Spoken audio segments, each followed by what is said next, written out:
Participate electronically. Motion to approve authorization to participate electronically. Second. Motion by Dr. Chase, second by Ms. Randall. All in favor, please say aye. Aye. All opposed, motion carries unanimously. Do we have our electronic participants somewhere? Maya and, We don't, we just have a screen right there. I know, it's gone. It's gone. Oh, well. Well, we expect to have 2 of our members participating electronically. And that brings us to the roll call. Madam Clerk. Dr. Chase, Here. Ms. Guy, Ms. Halstead, Here. Ms. Healy, Here. Ms. Randall, Here. Ms. Sigmund, Here. Dr. Warner. Madam Chair, you have a quorum. Thank you. That brings us to the Pledge of Allegiance and the presentation of the national colors. Just a notification, Miss Guy said she said here. Who did? Miss Guy, yeah.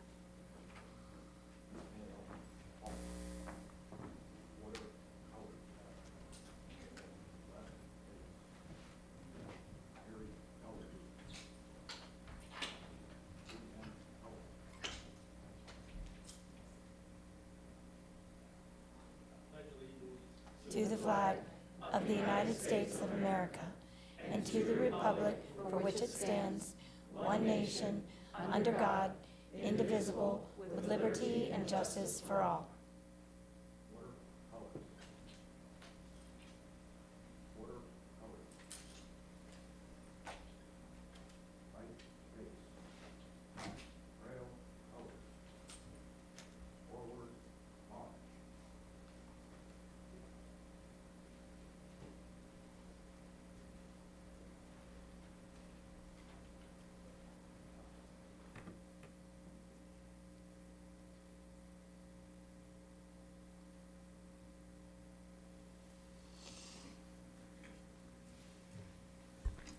We'd like to thank the North Stafford High School's Air Force JROTC members. The members of tonight's color guards are Rowan Dowling, Jimmy Blanco Ayaya,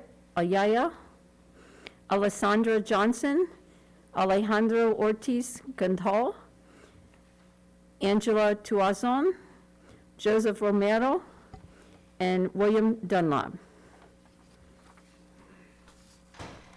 Do we have a motion for approval of the agenda? Move to approve the agenda. Second. Motion by Dr. Chase, second by Ms. Randall. Any discussion? All in favor, please say aye. Aye. All opposed? Motion carries unanimously. Do we have a motion for the consent items? Motion to approve the consent agenda. Second. Motion by Dr. Chase, second by Ms. Halstead. Any discussion? All in favor, please say aye. Aye. All opposed? Motion carries unanimously. Dr. Taylor, do you have an announcement for us? Thank you, Madam Chair. I have 2 personnel announcements that I'd like to share with the board and the community. Before I do, and before I call up our 2 appointees to say a few words, if they would, and introduce themselves to the board and the community, I'd like to share that after 15 dedicated years of service to Stafford County Public Schools, our Chief Academic Officer for Elementary Education, Carrie Neely, is retiring this year, and it provided us an opportunity to look at elementary school leadership through a new lens, and we are very excited about 2 new team members joining Stafford County Public Schools at this level, and it is my pleasure to introduce them at this time. The first person that I'm going to introduce is a colleague from a previous life in Charlottesville, Virginia. I had the pleasure of serving as a principal with this person when I was a principal in Charlottesville City. This person also was the principal for one of my children, coincidentally. And even though we overlapped for a very short period of time, I'm very excited to welcome up Dr. Aaron Kirshner, who will be joining Stafford County as one of our new executive directors for elementary school leadership. For the past 11 years, Dr. Kirshner served as the principal of Venable Elementary School in Charlottesville City Schools, where she saw success closing achievement gaps in a very diverse school. She also oversaw substantial improvements in family engagement, with 100% of families participating in personalized classroom orientations and at least 2 family engagement events annually. Her school has been recognized with the Virginia's Governor's Award for Educational Excellence. Prior to her work in Charlottesville, Dr. Kirshner was a principal in Wake County, North Carolina, where her Magnet Elementary School was identified as a North Carolina School of Distinction, an exemplar school for positive behavior interventions and supports, and a Magnet School of Excellence. Dr. Kirshner also served as a human resources administrator, an assistant principal, and teacher training program director after starting her career in education in North Carolina. Dr. Kirshner earned a bachelor's from Brown University, 2 master's degrees, one in English literature, the other in school administration, from the University of North Carolina at Chapel Hill, and most recently completed her doctorate in educational policy, planning, and leadership from the College of William and Mary. Dr. Kirshner, welcome to Stafford County Public Schools.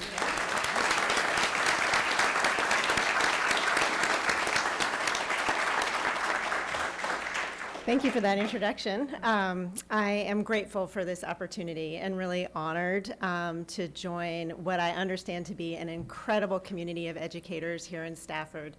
I'm thrilled to have a partner in the work. The principalship is a really lonely position, so I'm so excited to have a partner and to get started as soon as possible. Thank you again for this opportunity. Thank you. Oh, 1 second, Dr. Kirshner. I think you have a guest that's joining you here today. Yes, I do. My husband Dave is here with me, and he has had, in a former life, also experience with another educator in Stafford. He's worked with Patrick Burnett before, so we're just bringing it all home. Thank you. Our second executive director of elementary leadership is no stranger to Stafford County Public Schools. And her assistant principal described her this way today when I met with her and her faculty as if there was a Mount Rushmore of principals, Kim Austin would be on it. And that is definitely true. Kim Austin will reluctantly leave her beloved Kate Waller Barrett Elementary School to join our central office team as our other executive director for elementary leadership. Mrs. Austin has served as principal of Barrett since the school opened in 2002. She has worked to establish strong building culture and reinforces with high expectations for all students, scholars as she calls them, and all teachers. In her time at Barrett, and previously as a principal at Hampton Oaks Elementary School and as an assistant principal at Winding Creek, she has continuously improved her own approach to professional learning as she and her staff adapt to an ever-changing student population. Her guiding star is simple: is it the best for kids? She empowers her teachers so that they can in turn empower their students to succeed. The results speak for themselves. With Barrett as one of the highest performing Title I schools, not only in Stafford County, but also in the region and in the Commonwealth of Virginia. Unsurprisingly, she is a previous winner of Stafford County's Principal of the Year Award. Mrs. Austin began her career as a 5th grade teacher in North Carolina. We would like to thank the great state of North Carolina for providing us for 2 outstanding educators. She began her career as a 5th grade teacher in North Carolina, where she was recognized as an outstanding young educator and later the Teacher of the Year at Locust Grove Elementary School in Orange County, Virginia. She has continued to invest in the teaching profession, serving as an instructor for our own Skillful Teacher and Foundations in Teaching program, and supporting teacher preparation programs at Mary Washington, Old Dominion, and George Mason. Mrs. Austin is a graduate of Juniata College in Pennsylvania, thank you. Earned a master's degree in educational leadership from George Mason and is currently pursuing her doctorate at Virginia Tech. Welcome, Ms. Austin, if you'd come up.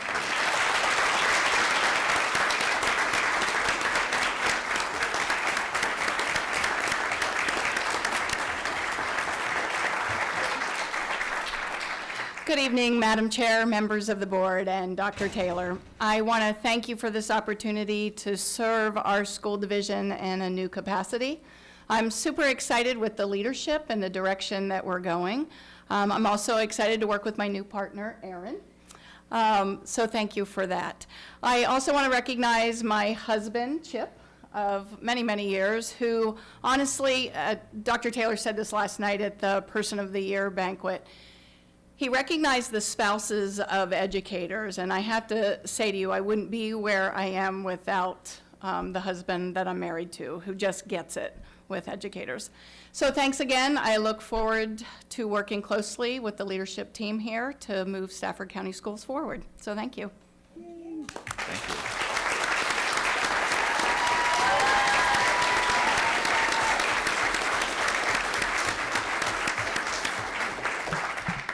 So, Madam Chair, I would also like to recognize we have a few special guests in the room. If our elementary principals and administrators and team from Kate Waller Barrett would stand to be recognized. Thank you all so much for joining us. We really appreciate you being here.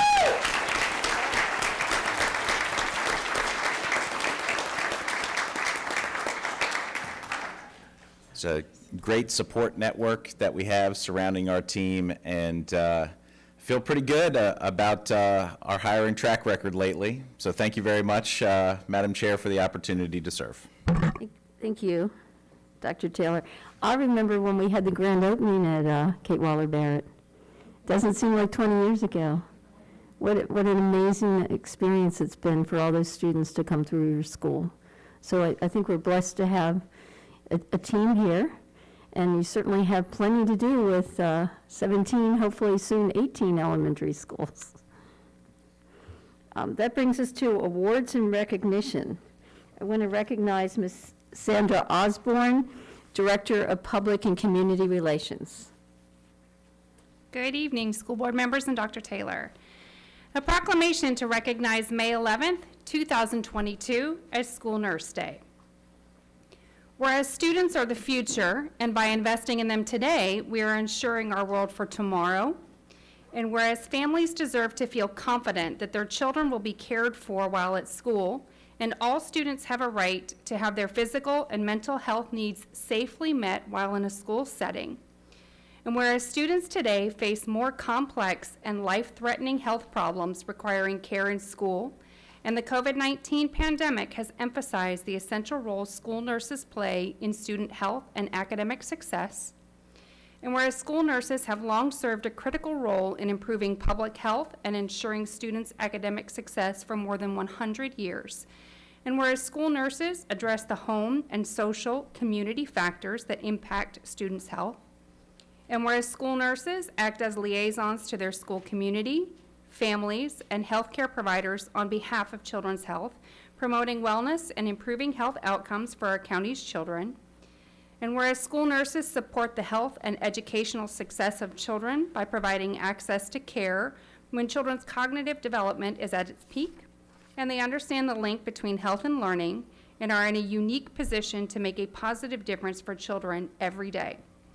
Now, therefore, be it proclaimed that the School Board of Stafford County hereby recognizes May 11th, 2022 as National School Nurse Day throughout the school division and encourages our schools to celebrate the contributions of their school nurses. Adopted by the School Board of Stafford County on this 10th day of May, 2022. Thank you, Ms. Osborne. Are there any school nurses with us this evening? You could stand up so we can recognize you.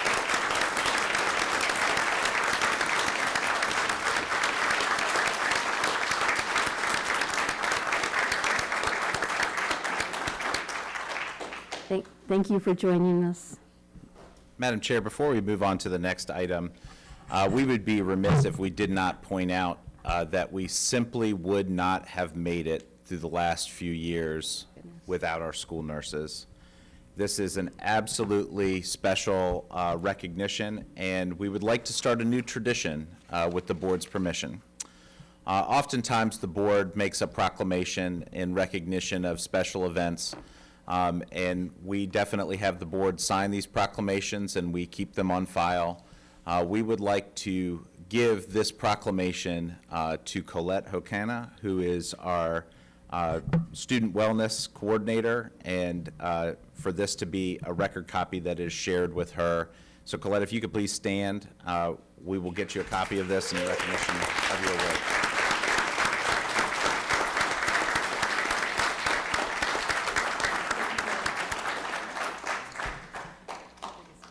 Something new to focus on, and a recognition of their hard work. We certainly have a tremendous cadre of hardworking nurses, so thank you, Madam Chair. Oh my gosh, we could not run our school without our nurses. I mean, our families are so dependent on you, as well as our staff and, you know, our students, so thank you. And I want to thank Ms. Hokana, because I know she takes calls outside of the workday and on weekends, evenings. So thank you. Thank you all for everything you've done and will continue to do in the future. A proclamation to recognize May 2022 as Mental Health Awareness Month. Whereas mental health is a part of overall health. Whereas mental health sustains an individual's thought processes, relationships, productivity, and ability to adapt to change. And whereas globally, 1 in 7 people between the ages of 10 and 19 experience a mental disorder, accounting for 13% of the global burden of disease in this age group. And whereas half of all mental health conditions start by age 14, and suicide is the 4th leading cause of death in 15 to 19-year-olds.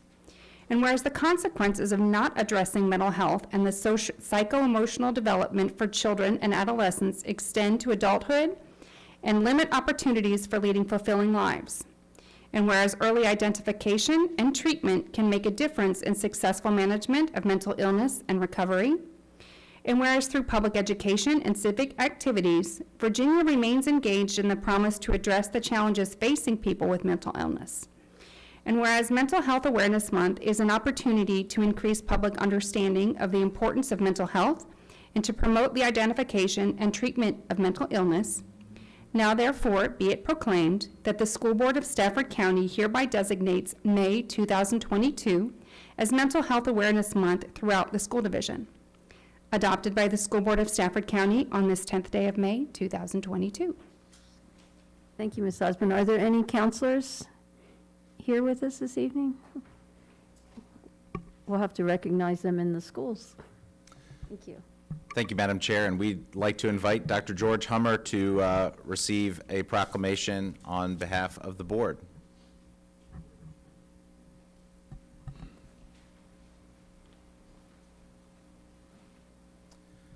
Dr. Hummer is our Executive Director for Student Support Services, and under his supervision supervises school counselors, school psychologists, and school social workers. Thank you for your support, Dr. Hummer. Thank you.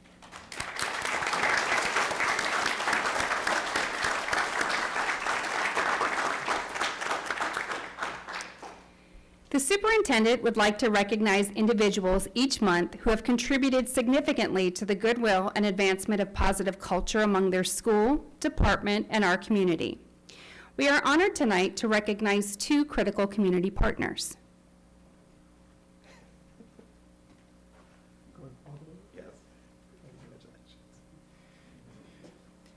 Mr. Tim White of Stafford Food Security. Mr. White is an incredible resource for our community and a shining example of what it means to be a good neighbor. With genuine displays of compassion and service, he has provided more than 20,000 meals to families battling food insecurity during the COVID-19 pandemic. Through his partnership with local elementary schools, Mr. White runs a backpack meal program that provides meals for area students to help support their families. Mr. White works continuously to combat local hunger, regularly hosting community cookouts in area neighborhoods, and providing weekend meal kits for local families. For more than 5 years, he has been a positive community partner and a true asset to SCPS. We consider it a tremendous honor to recognize him for his important work in the fight against food insecurity in our community. Thank you, Tim. It is a great pleasure to work with you.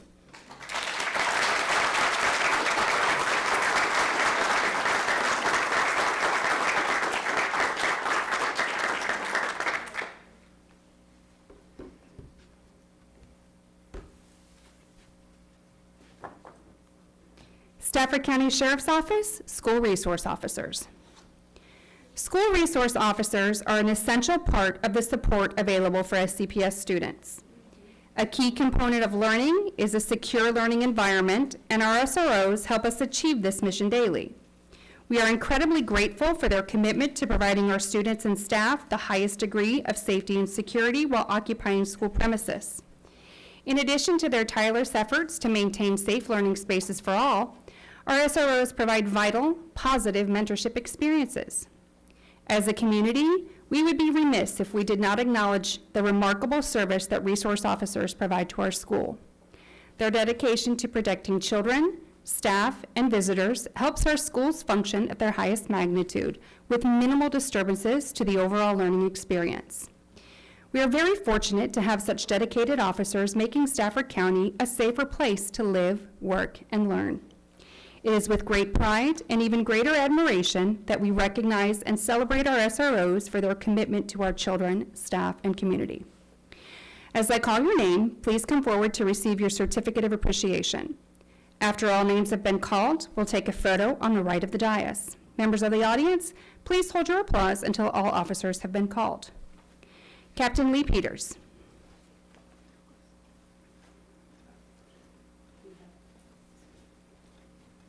Lieutenant Deontay Diggs.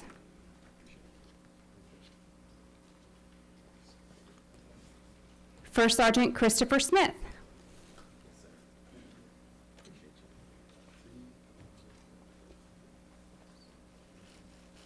Sergeant Johnny Kyle.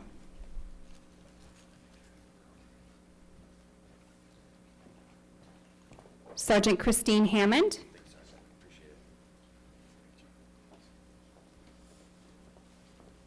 Deputy Jordan Birch.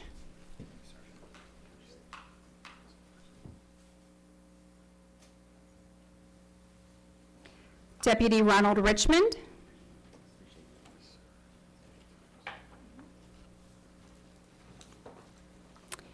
Deputy Brigitte Abramades.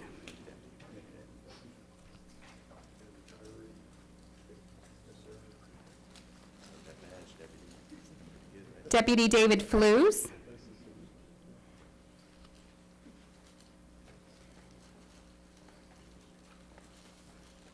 Deputy John Harrod.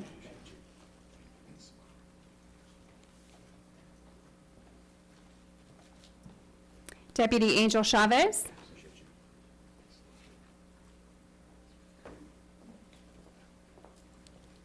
Deputy Glenn Lum.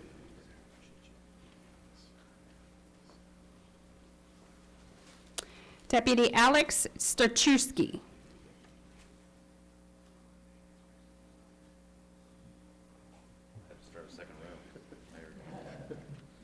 Deputy Robert Brooks.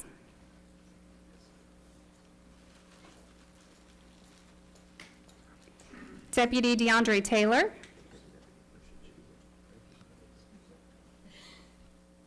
Deputy Robert Barden.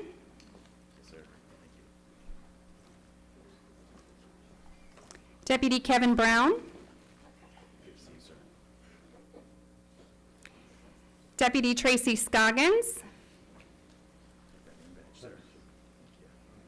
And Deputy Stephanie Davis.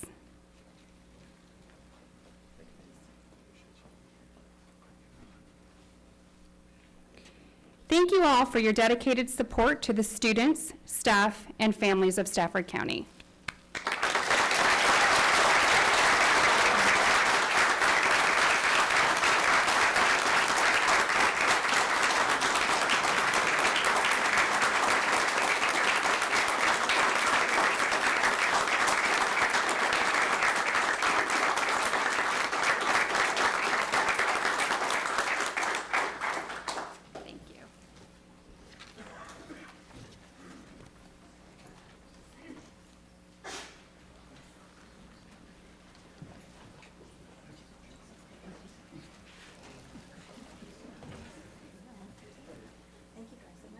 Thank you. Thank you, thank you.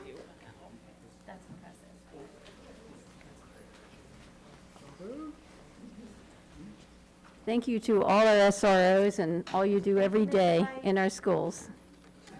Yes. Wait, we want to come to one of those barbecues, so maybe we can do that as our community project, if you need some help. Oh, he just thumbs up. Okay, let us know. That would be we'll help.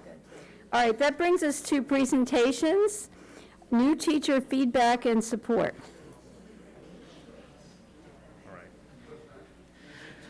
Good evening, Madam Chair, members of the board. I am very excited to be here tonight, and I'm also very excited to only be here tonight for a few seconds myself before some outstanding educators come up to speak this evening.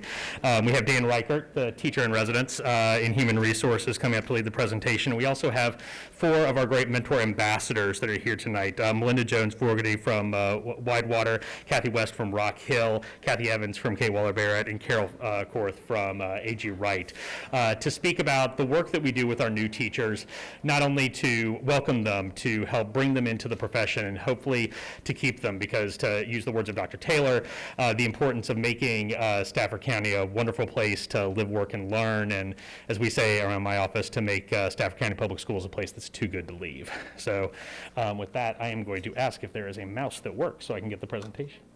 Try clicking it? Okay. I was vamping this whole time just to get the presentation going.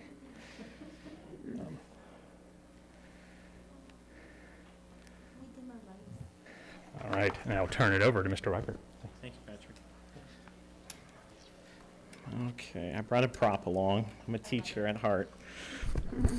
Good evening, Madam Chair, members of the board, Dr. Taylor, Stafford community.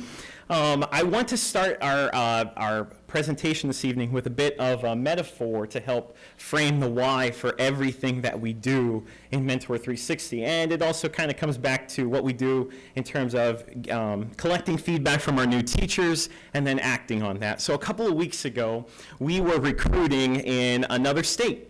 And all morning, these aspiring educators were walking by our booth, right?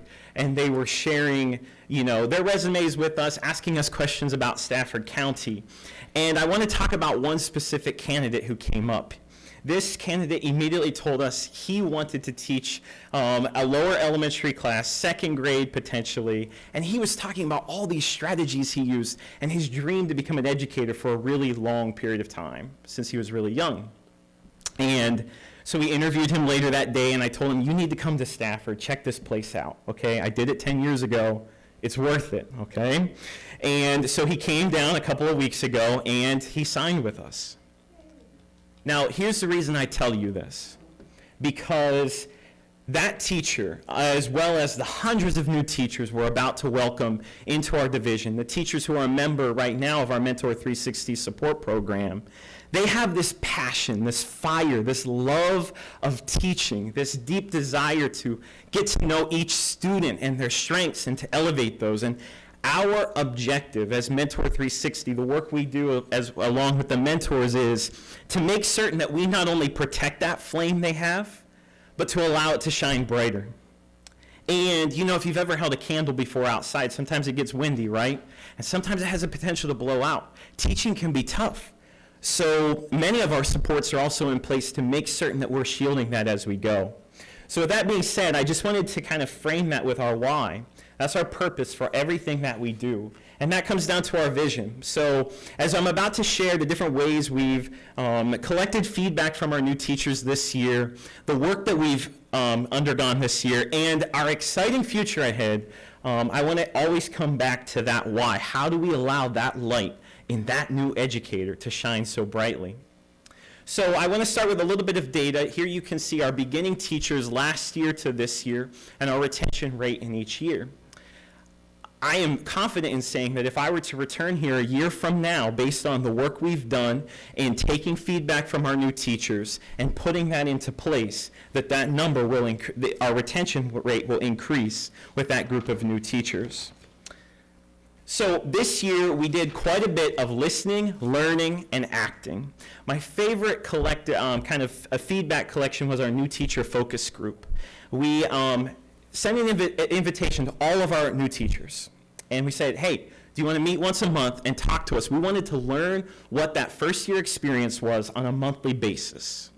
And so we met once a month, either in person, on a Google Meet. We also collected journal entries in between those time periods to really ask our new teachers, what is it that we are doing well, what should we stop, what should we start, what should we continue, much like what Dr. Taylor has been doing. And we put that into action, as well as all these other different elements of feedback. So in all of the feedback that we've received and all the efforts we've undergone, these are the major themes that the folks have told us. You know, our new teachers have told us, what do we need? Number one, to make certain that we're protecting this light, going back to our why, but also allow you to truly thrive. So number one was a common experience. If we, in the fall, if we were to bring 50 of our new teachers in here, each of them would have told us a completely different story about what they were experiencing in terms of their first year supports. So one of our major goals that we've been working with all of our stakeholders this year, a locally made framework I'm going to show you in a second, is going to help to make sure we have some common markers for each of our new teachers to experience. In addition, they asked our new teacher focus group specifically, wanted a one-stop resource hub where our new teachers, our mentors, our ambassadors could go to find all of our resources and also to share. So we have a crowdsourcing hub or a tab in that hub that our new teacher focus group recommended. So if you do a really cool lesson or you have a really cool parent engagement technique, you can drop it into a Google folder and share it with the rest of our Mentor 360 community. So our new teacher focus group helped to create that hub all year long in anticipation of this new crop of teachers.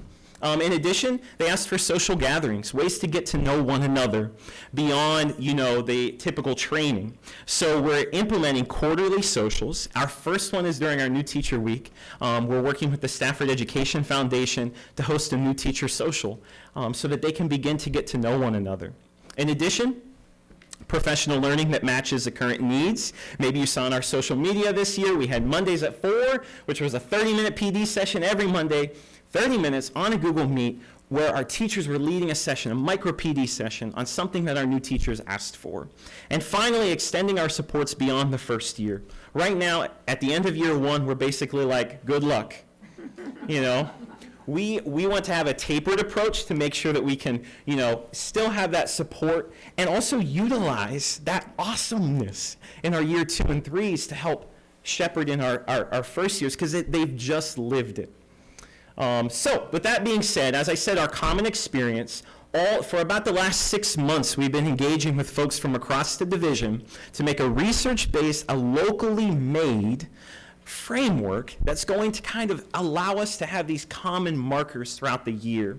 It's going to help us to build capacity among our mentors, and it's also going to kind of guide the year and ensure that our new teachers experience those common markers. So I want to introduce a couple of these amazing individuals back here. If the ambassadors could come on down and join us. So each school has 1 to 2 ambassadors. Yes, we need to cheer them on first. I'm sorry.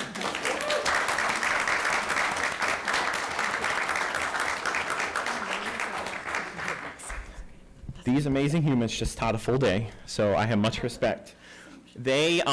Each school has about 1 to 2 ambassadors, and they're our lead mentors. They coordinate the Mentor 360 program at the school. So I thought, there's no better person to talk about our different layers of support, specifically at the school level, than with these ambassadors. So Melinda's going to start us off. I will. Good evening. At Wildwood, I'm an ambassador at Wildwood Elementary. And at Wildwood Elementary, I let all new students and the teachers know that they are not just joining a school or a school district, but a family. At the beginning of the NTI session, all new teachers and their mentors are invited to a luncheon that we conduct at school so that they get to know someone inside the building and gain insight of their job responsibilities. As an ambassador, I wear many hats. But I feel that my biggest responsibility is to make sure that all teachers are properly taken care of inside and outside of the workplace. So I've taken all the new teachers out to dinner, so I get to know them. And I've gone to DMV for license and tags. I know all the apartment buildings in Stafford and Fredericksburg. And finally, car inspections and car shopping. So I just want students, well, not students, but teachers to know that Stafford is a good place to work, and it has so much to offer. And I also feel that new teachers cannot be successful if the home is not good, then they can't perform successfully at work. And that's my role in the school.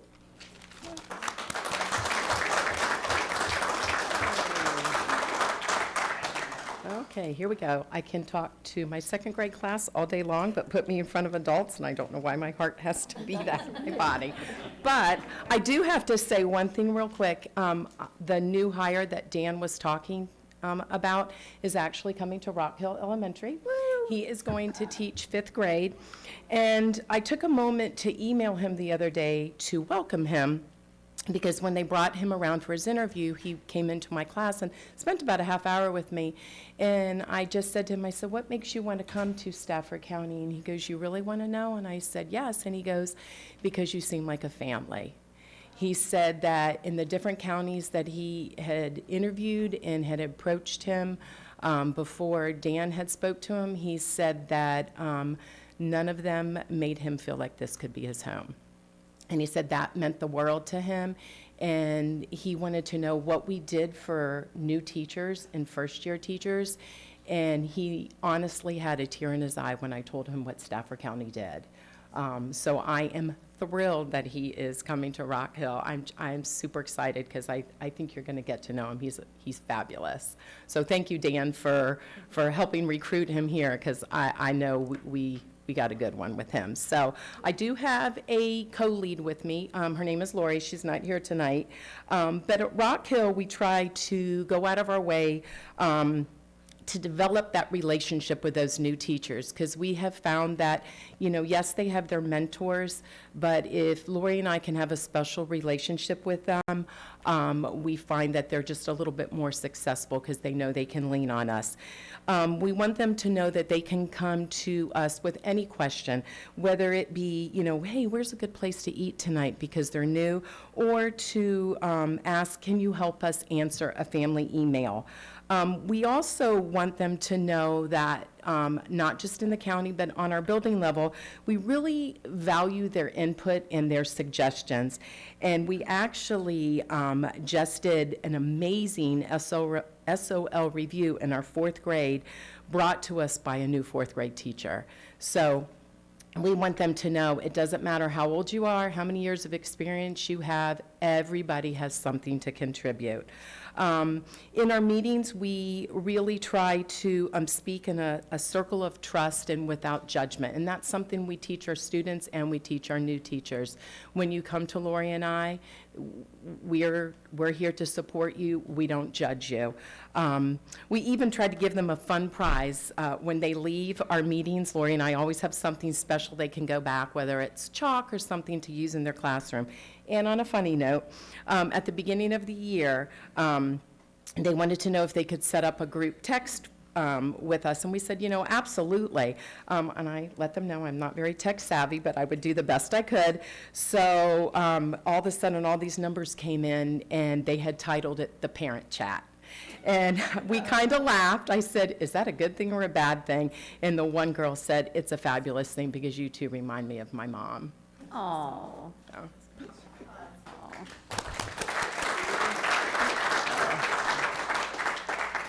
Hi, I'm the mentor at Kate Waller Barrett with my partner Wendy Wright. And last week I went and asked some of our new teachers this year and the years before, what was the one thing that really helped you? And like Melinda, we get them together before the NTI and invite them for dinner with their mentors to one of our homes. And that way they have a chance on a small, not scary time to get to meet each other and their mentor. And so when they go that first day, you have a familiar face, so they're a little bit put them at ease. Another thing we do is offer food, lots of food. At every meeting, anything we do, especially before paydays, food is always available. So I think relationships are the key to our success.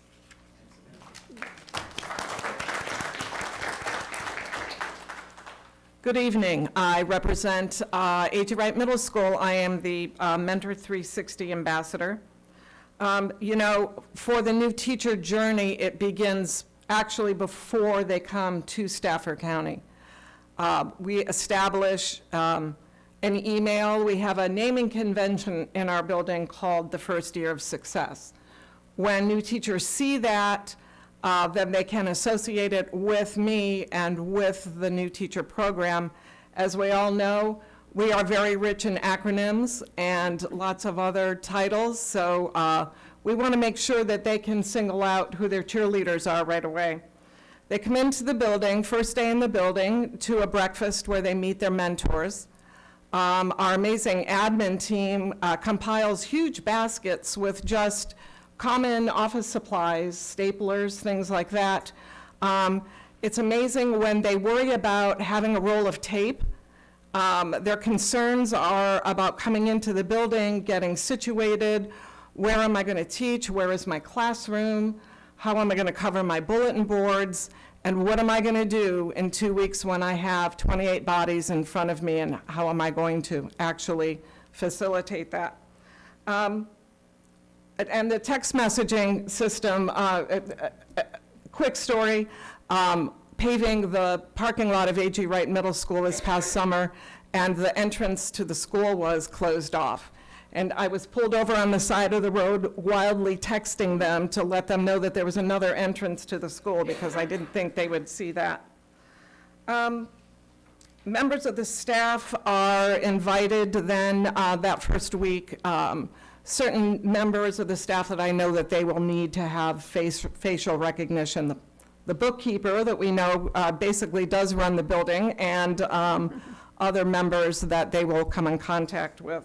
We're quite social. We've met about 4 or 5 times outside of campus, and we're looking forward to our last event next week, where we will all discuss. I'm inviting some of last year's new teachers, and we'll get together and build our community and move forward. Thank you. Oh, no, stay up here with me. Come on, team. Just really quickly. They're incredible. It's an honor to work alongside of these individuals and see what they do. When they say they literally drive folks to the DMV, find them houses. I was driving down Route 1 one day, and I saw one of these ambassadors driving the teachers down Route 1 to find their housing. So I just want you to know the lengths that they go. Really quickly, 20 seconds, just our continuous improvement model and our future. As we implement our skilled mentoring framework starting in July, we're going to be closely capturing, number one, how's it working? We're going to be really in tune with our new teachers and asking them, how's it going? What can we change? And we're going to act on the things that we can change and explain the things that might not be possible at that moment. So we're really excited about our future. 22-23 is going to be the most epic year ever. I cannot wait because we have these humans. So that's what we have. Are there any questions that we can field? I know that these are the experts, so anything? I have a question. I know Ms. West back from her Park Ridge days, which when I had a child at Park Ridge is decades ago, before I was on the school board. She had young kids, and last night we recognized one of her daughters as was a first-year teacher, wasn't it? I was Teacher of the Year. Well, amazing, because I remember her when she was little. But one thing I remember from Park Ridge is when I was at the gym on the treadmill, I was talking to a teacher, and she was talking about how hard it was, for teachers that first month not having food because it takes a while to get paid. And I would take boxes of food up and leave them in, at Park Ridge. So is there anything that the community could do to help new teachers that way? I mean, the office supplies, we do back to school, fill the bus and all for the kids, but if there's something we could do for the teachers, I think that might be, a good opportunity for us, to help out, particularly with the first year, because Lord knows that there's not enough, funds to move somewhere, get started, and then wait for that paycheck. So you don't have to answer that right now, but if there is something, sure. I think that's certainly something, we can engage in as a board and encourage the community as well. Thank you for that. And we've got time because we start in August. We do try to make sure they have all of the supplies they need, beyond just the normal, staplers, things like that. We do, I know at Rock Hill, and I'm sure at all the other schools, we get personal with them and we ask them, you know, what type of teaching supplies, if you had an unlimited wish, what would you want? And we try to honor that. We were just saying, we do pay for their lunches that first week, try to feed them. Yes, in the cafeteria, we try to cover that for the first month. I think that comes from our PTO. So we do try to help them out, but that might be something. Right, but I remember back from my PTO days, there's some schools that have more resources at the PTO than other schools, and even those schools would adopt in other schools. So if there's something we can do as a community, so it's not all coming out of your pockets, because I know there's not funding there, but I think that's something that we could really get behind and help out, because you see, we have hundreds of new teachers every year.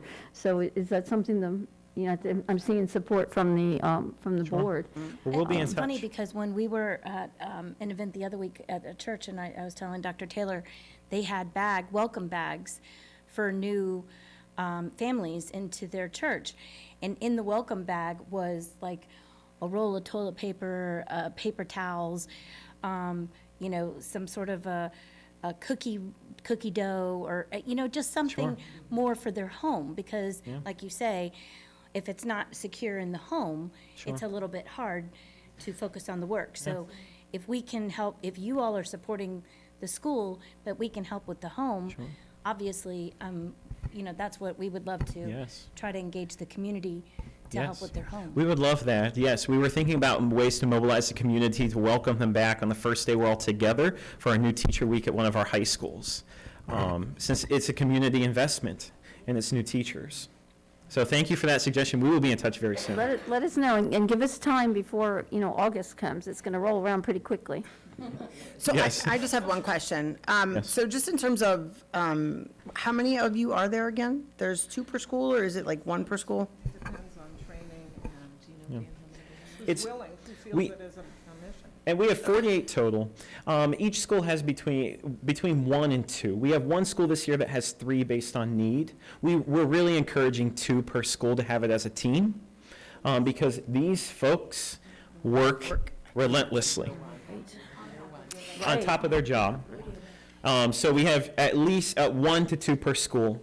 We do have a stipend in place. But yes, that's kind of our goal. So my question then is, how do you ensure that you guys owe it? Like, do you do like an end of the year wrap up and determine what went well, what you need next year, what you thought? Like, how does that process work? And then how do you go about and recruit? Like, would you need, I have to say that with the advent of Mr. Reichert's position, bringing us all together and kind of spearheading this to where we have a means of sitting down and sorting it out and saying, well, what didn't work, why didn't it work? He's really got the heartbeat of all the recent research, what other districts are doing, how they are problem solving. So I have to say that Dan has really brought us all together to start monthly looking, because it's just a continuum. It's never going to be just one thing, And may I say, like, Thank you. your passion and smile up here, like, I'm automatically happy and ready to, like, volunteer, Oh, thank you. This is the greatest job on the planet. I know, really. Well, let me just say one thing. I mean, I feel like, thank you so much for the extra, because, I remember coming out of college, both after my bachelor's and after my master's, thinking, I got nothing but a degree.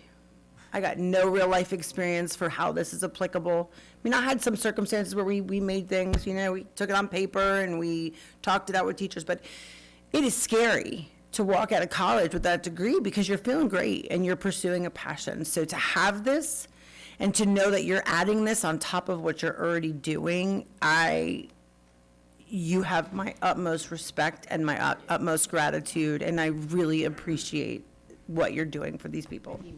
Thank you. Oh, no. These 48 are incredible humans. I love it. So thank you. May I ask a question? Please. So are you telling me that you have 2 at every school, So our high schools are substantially larger than our elementary schools. And Mhm. do our high schools end up having a lot more new teachers than our elementary schools? Indeed, yes. And so each May, actually very soon, we'll ask our administrators, we'll give the roles and responsibilities of an ambassador and also some different tools that they can use to select ambassadors.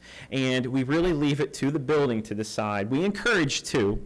In fact, in our most recent update, it will say we encourage two, but some schools do go with one. And I check in with them very frequently. You know, we meet every other month as a group. And then I also visit their meetings to, number one, to see their awesomeness, to be inspired, and to also reconnect with the classroom. But in terms of the ambassador itself, yes. I would like to see, that's really a goal, to have two. Yeah, I mean, I'm just surprised that we would equate the number of ambassadors at the elementary school to be the same as the number at the high school, because Sure. I'm guessing there are a lot more teachers that Yes. the person at the high school would have to mentor. Sure. So that's interesting. All right, thank you. Thank you. Thank you, and get back to us on what we can do. Absolutely, we appreciate you. Thank you. Nice work.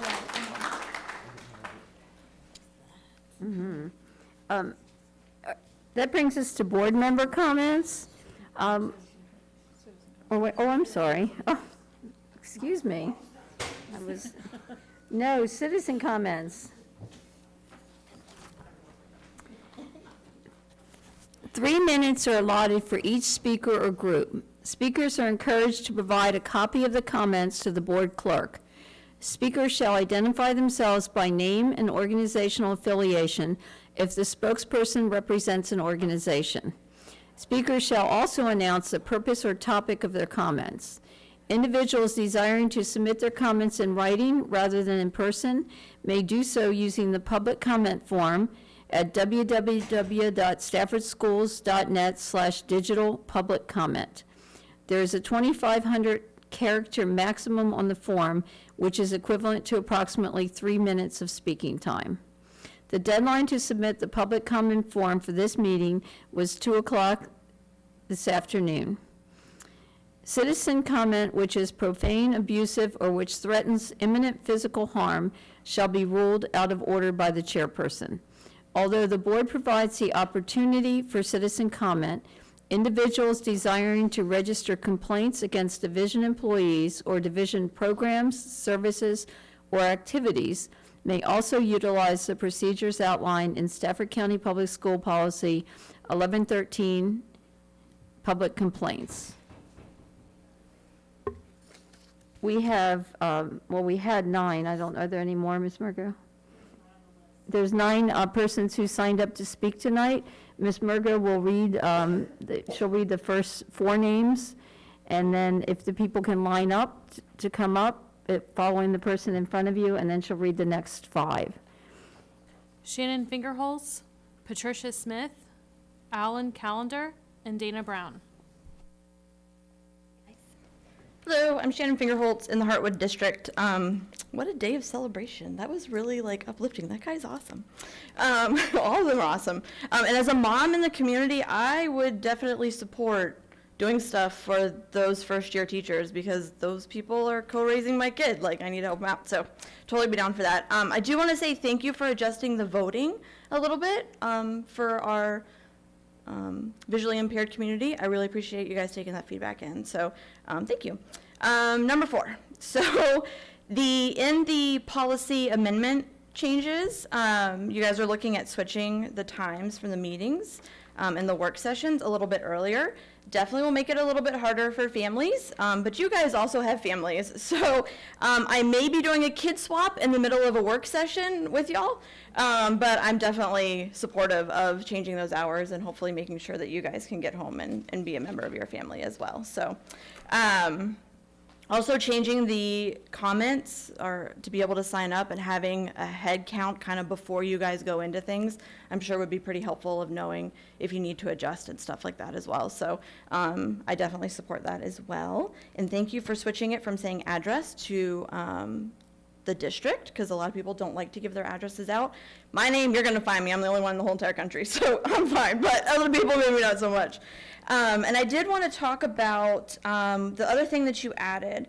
about after a speaker speaks, the board members could ask questions. So I was wondering if, and this is in policy 1108, just to refer to that one.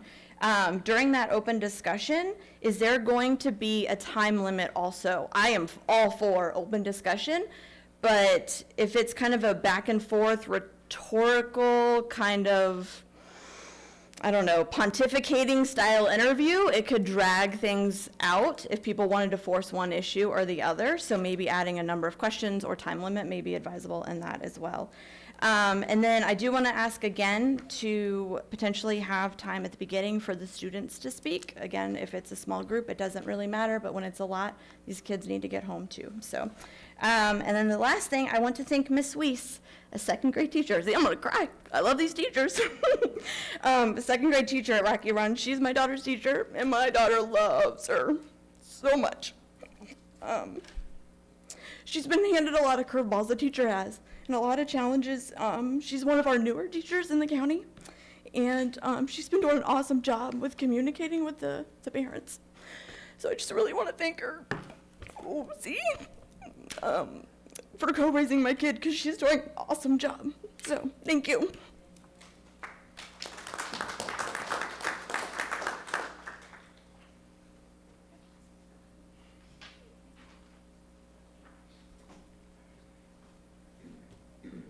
You'll have to cut me off, but I wrote a hard copy for you.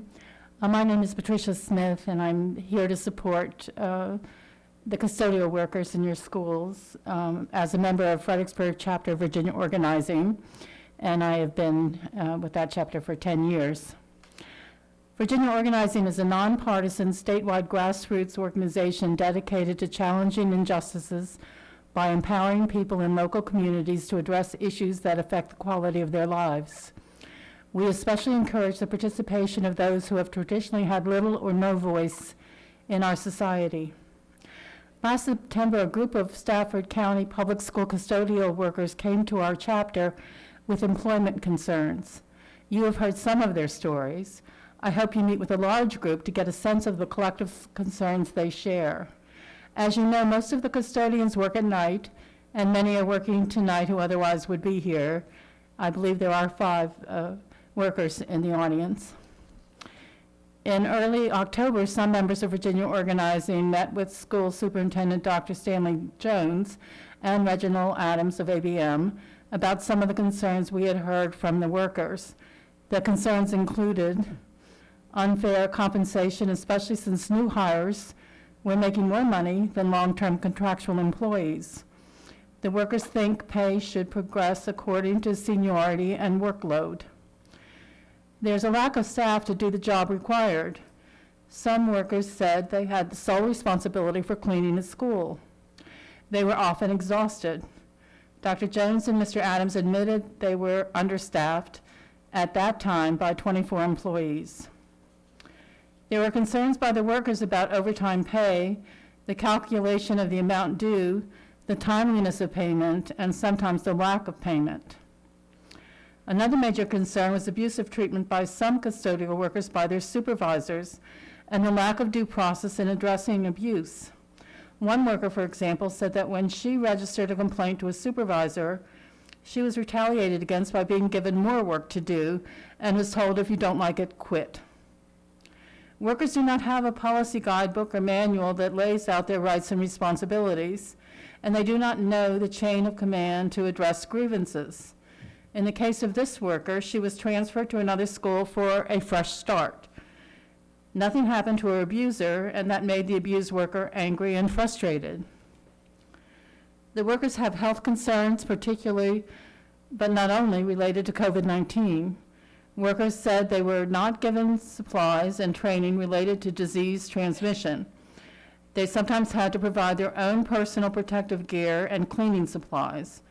Thank you, Ms. Smith. Okay. We'll keep your comments as part of the record. All right, I gave you the hard copy, and I will I'm sorry, we have to end at 3 minutes because otherwise we would have to. I just want you to everyone. consider that the contractual system is not responsive to worker needs. Thank you. Thank you.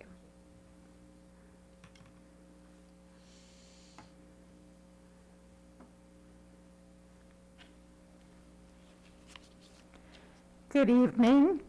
Elaine Calendar of Falmouth District. I also came out in support of the custodial workers for Stafford County Public Schools. I've been following their plight, and first I want to recognize their courage in coming forward with their concerns about ABM Industries, the contractor that oversees their work. I heard the workers' remarks at your last board meeting. Clearly, these dedicated custodians have not been treated with consideration for their safety and their need to earn a living wage and benefit from paid sick leave and overtime pay. The inconsistency in which they are treated is particularly disturbing. If not purposeful, then those in charge have been sloppy in their record keeping and are negligent in their explanation of policies to the workers. I've heard that careful supervision and orientation has been lacking, making it that much more difficult for these fine individuals to do a good job and provide the service to the county schools that they desire to provide and which this school board should expect. Safety is impacted for everybody, and that has, of course, been compounded by COVID. It seems to me that ABM Industries is such an enormous corporation that so many companies and public entities depend on that they feel they can get away with abuse and still rake in billions. Our Stafford schools are paying over $5 million per year for these services.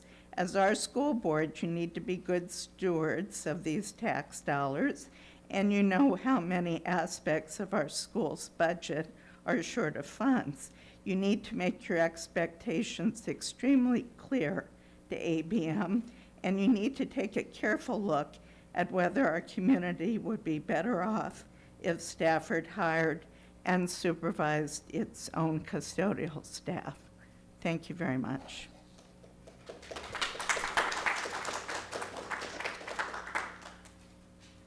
Ms. Murgo, could you read the next names as Ms. Brown is coming forward? Yes, ma'am. Tyler Shores, Lyric McVoy, Joshua Novak, Cliff Heinzer, and Milton Bratton. Hi, I'm Dana Brown. I live in the Rock Hill District. Haven't seen you in a while. I'm here to talk tonight about Agenda Item 12.04. Please, don't cut your business meetings in half. It might not have been your intent, but the result of this vote will be to suppress the public comment time to address you, the board that we elect to listen to us and then act on our behalf. If you do this, something's going to suffer. I've analyzed your past 12 months worth of regular business meetings today, and your meetings average about 3 hours and 20 minutes for a total of about 6.5 hours a month, and that includes a couple 4 to 5 hour outliers. If you condense that 6.5 hours worth of meetings and cut it to once a month, I believe there will be less time so you can properly review and discuss all of your agenda items, and decisions might be rushed. Remember, this is the people's business, and it's important business, at least to us. But the most worrisome thing to me is only hearing from the public once a month. Yes, we can contact you anytime by email, but the rest of the public doesn't get to hear about those issues. I learn a lot about what's going on from other parents when they speak at the podium. That's when we do our information sharing. Plus, if your one meeting a month is running long and you're tired and you want to get home, you can suddenly decide at that meeting to cut the remaining public time even further.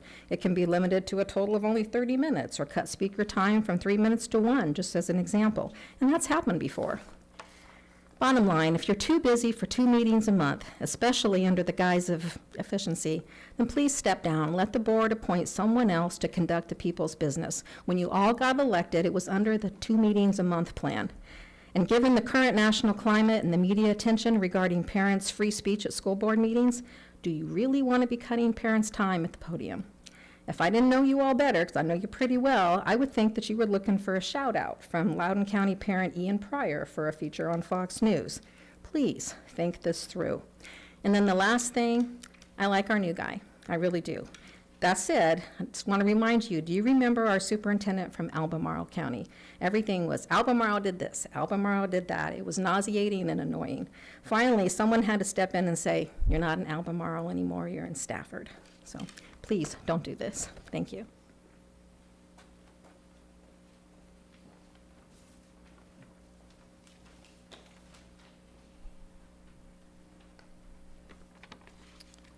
Good evening, Madam Chair, School Board, Dr. Taylor. My name is Tyler Shores, and I teach theater arts at North Stafford High School. I am in my second year of teaching, so I am a spring chicken. I am here speaking tonight to express my extreme frustration regarding the auditorium renovation project not being completed for our school. There are numerous issues that need to be addressed, but most importantly, there seems to be an equity issue. Across all levels, we want our students to have the same opportunities in all high schools.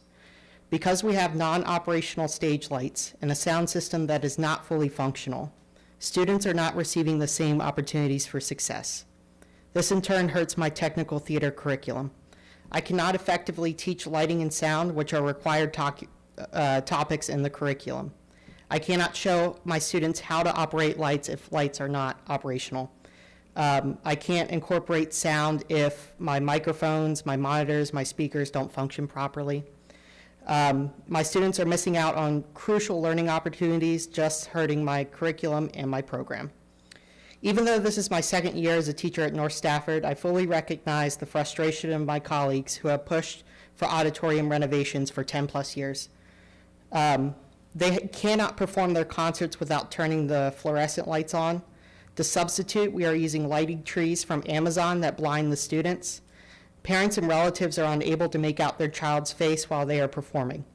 This is an unpleasant experience for our patrons. That being said, I'm considering moving my performances for the 2022-2023 school year to other high schools and venues. We cannot, should not, and will not perform in a space that is not working. We are the only high school in the county that does not have operational lights or a fully functioning sound system. Frankly, I'm embarrassed to have a venue in this condition, and you should be as well. I'm asking that we fund the auditorium renovation project so that our students can receive an equitable education. Thank you for your time.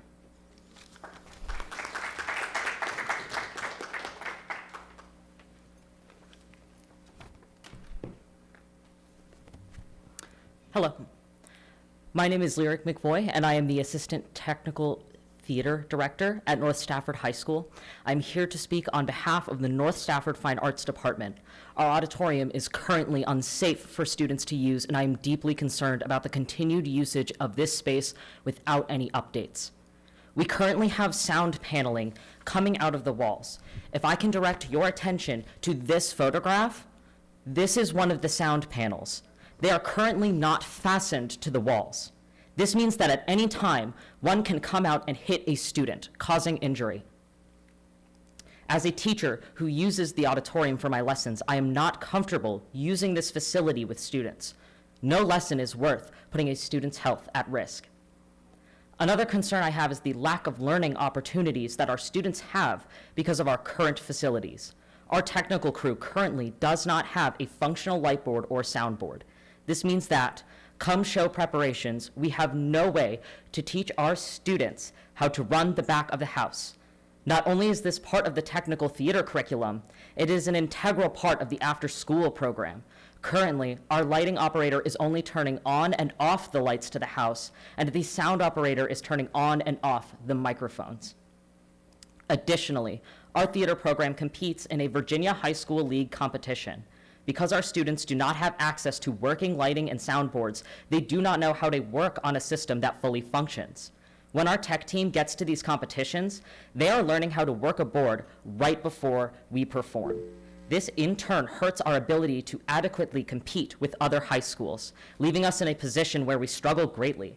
My colleague Tyler Shores and I have discussed competing in additional competitions to give our students more opportunities to participate in the theater community.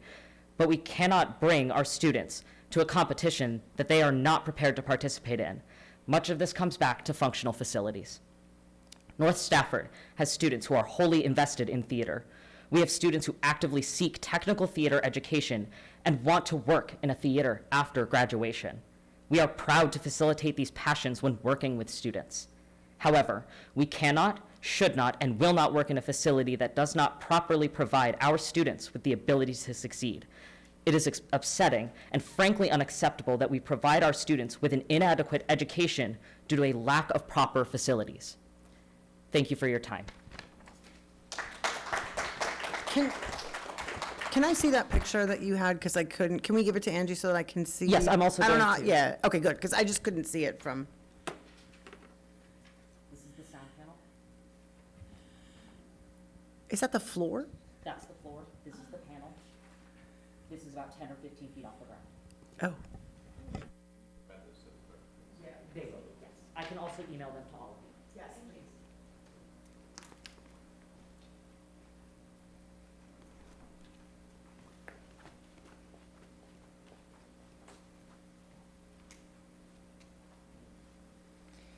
Good afternoon, Madam Chair, Board, Dr. Taylor. I am Joshua Novak. I am a junior at North Stafford High School. I am very passionate about the music program, but I heard that we were not going to get the renovations to our auditorium. I was thinking about this and I realized we do not even have an orchestra room. The orchestra has to practice in a classroom that was not designed for music classes.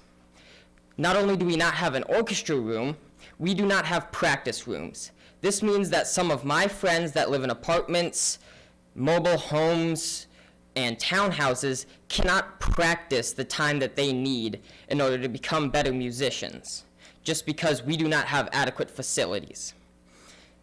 Another thing that I realized is that if we do not have an adequate auditorium, we cannot fully experience what it is to perform. If we can't get that full experience, that we cannot exactly know what it's like to be a performer and be a great musician. And if we cannot get that, our education suffers from that. And also that if we don't have the facilities we need to practice, I know I can practice because I live in a single-family home. My parents get annoyed at me because I'm practicing, but that's something I have the opportunity for. If some students cannot practice like I can, then their education suffers and they may not be able to make it into college education programs for music specifically. Thank you for your time.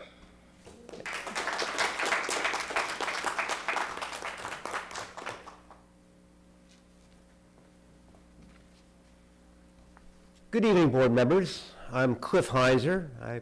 I live in Aquia Harbor, and I think most of you probably know that I'm also chair of the Stafford Democratic Committee, and I wanted to speak to you tonight about the deplorable circumstances of our contract custodial workers. You know, outsourcing is a technique for union busting. It can be used either to undermine existing organized labor or to prevent workers from organizing. I'll remind you from the history lessons that we all got in high school that American workers fought and in some cases paid with their lives for the 40-hour work week, fair and safe working conditions, and also for a living wage.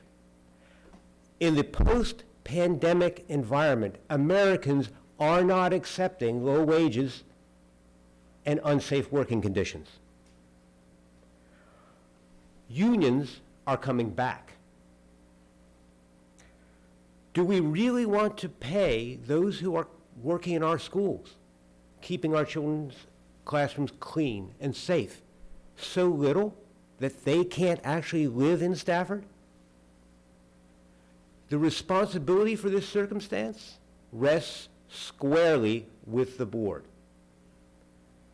It does not matter about an inability to request sufficient funds in time. That is not a valid excuse. The board is responsible for the working conditions and compensation for everyone who works in Stafford schools. If Stafford can afford AstroTurf, I think that we can afford to treat our workers decently and pay them a living wage. It's time to end this outsourcing and bring all of our custodial workers under the umbrella of employment afforded by Stafford County Schools. Thank you so much for your time.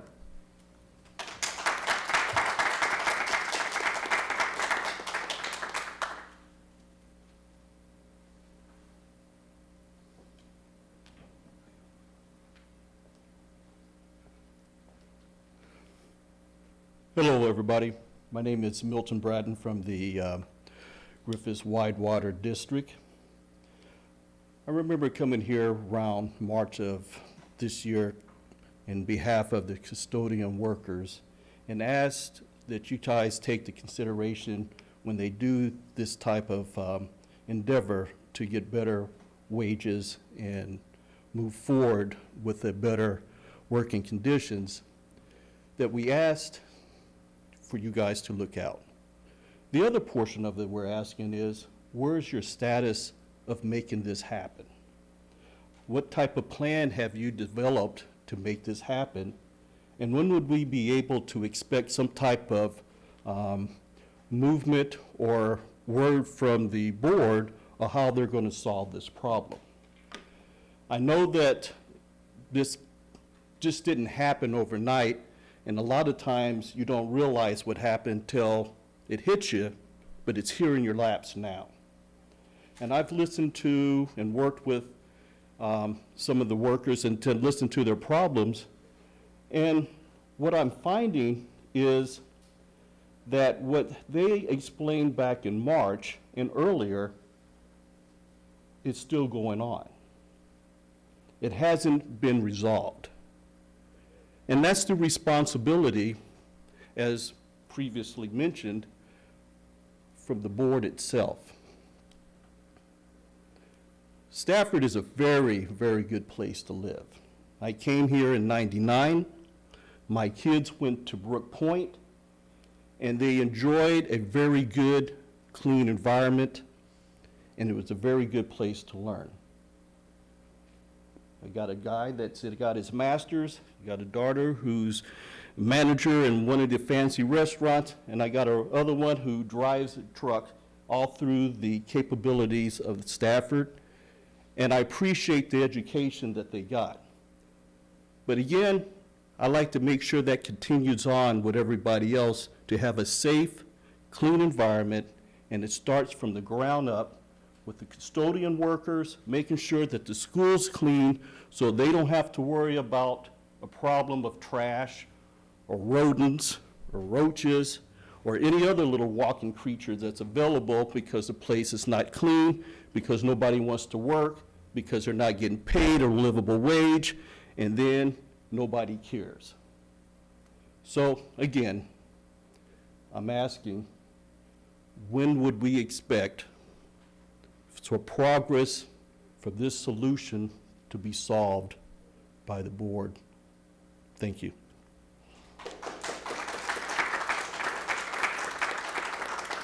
Is there anyone else that wishes to address the board? Please come forward. And if anyone who wishes to address the board, if you could line up on the side so we can have you come forward. And when you finish, we have a sheet for you to sign in. If you could give us your name and district that you live in, and then you'll sign when you finish. Madam Chair, I'd like to invite Ms. Ramos if you'd like to come forward. She is one of our family liaisons from Shirley Heim Middle School, and she's volunteered to translate tonight. Thank you. Thank you. Hi, everybody. Yes, ma'am.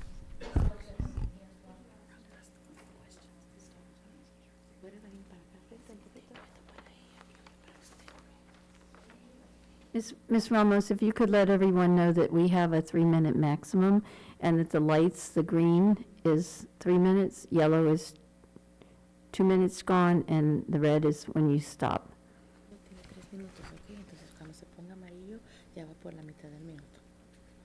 So she's gonna read it in Spanish, and then they've already translated it, so then I can just relay it in English when she's finished, Okay. if that works for everybody.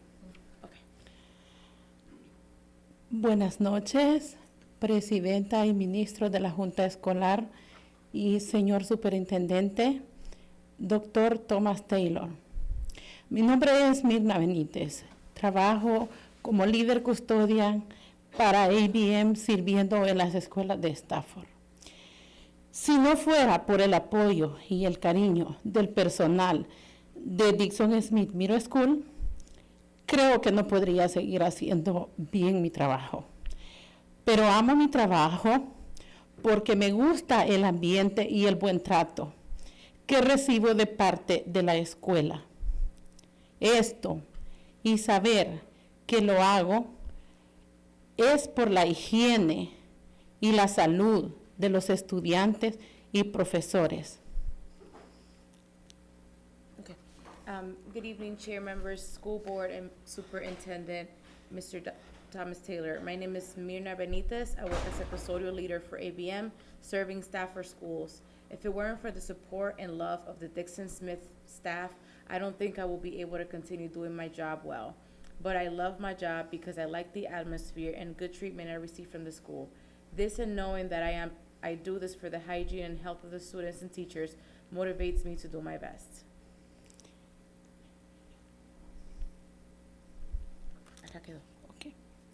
A esto y saber que lo hago es por higiene de los estudiantes y profesores. Esto me motiva a poner mi mejor esfuerzo. Sin embargo, no recibo buen trato de parte de ABM.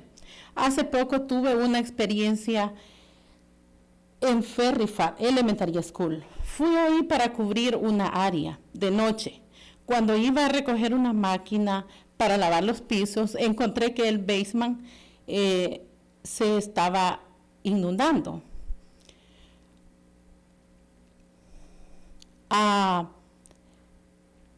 Comencé, cuando vi que la escuela se estaba inundando, me puse a sacar agua, porque consideré que el building estaba en peligro y que las conexiones llegara el nivel del agua y la escuela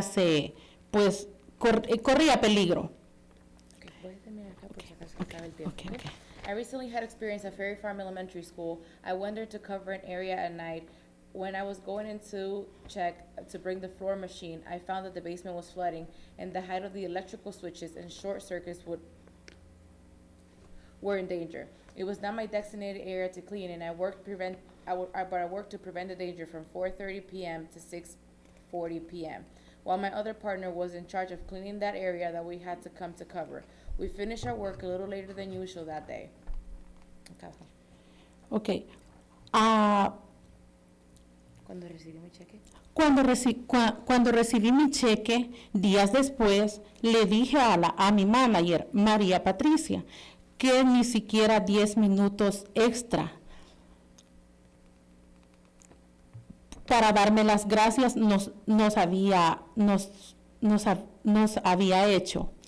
Su respuesta fue que esa era nuestra obligación, que no tenía que pagarnos extra tiempo.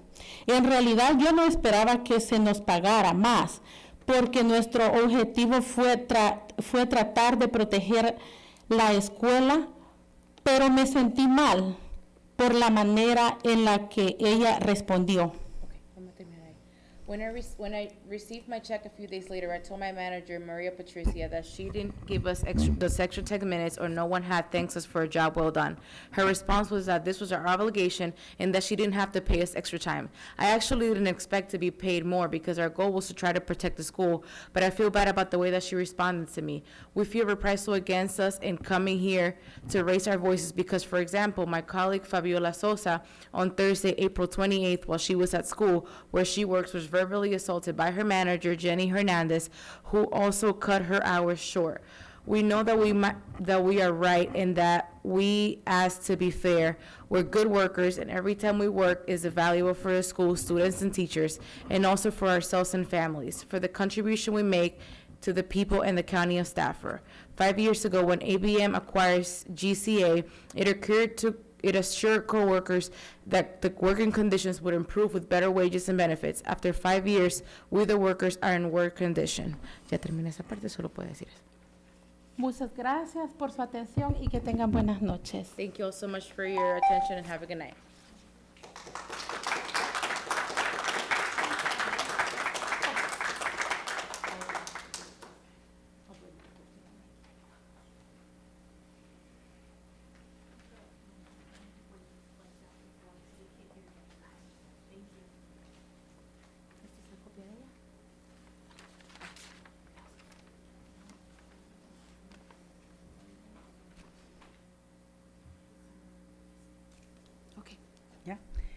Buenas noches, presidenta y miembros de la Junta Escolar, señor superintendente de las escuelas públicas del condado de Stafford, doctor Thomas Taylor. Mi nombre es Berta Ríos, trabajo como custodio para ABM, sirviendo en las escuelas de Stafford.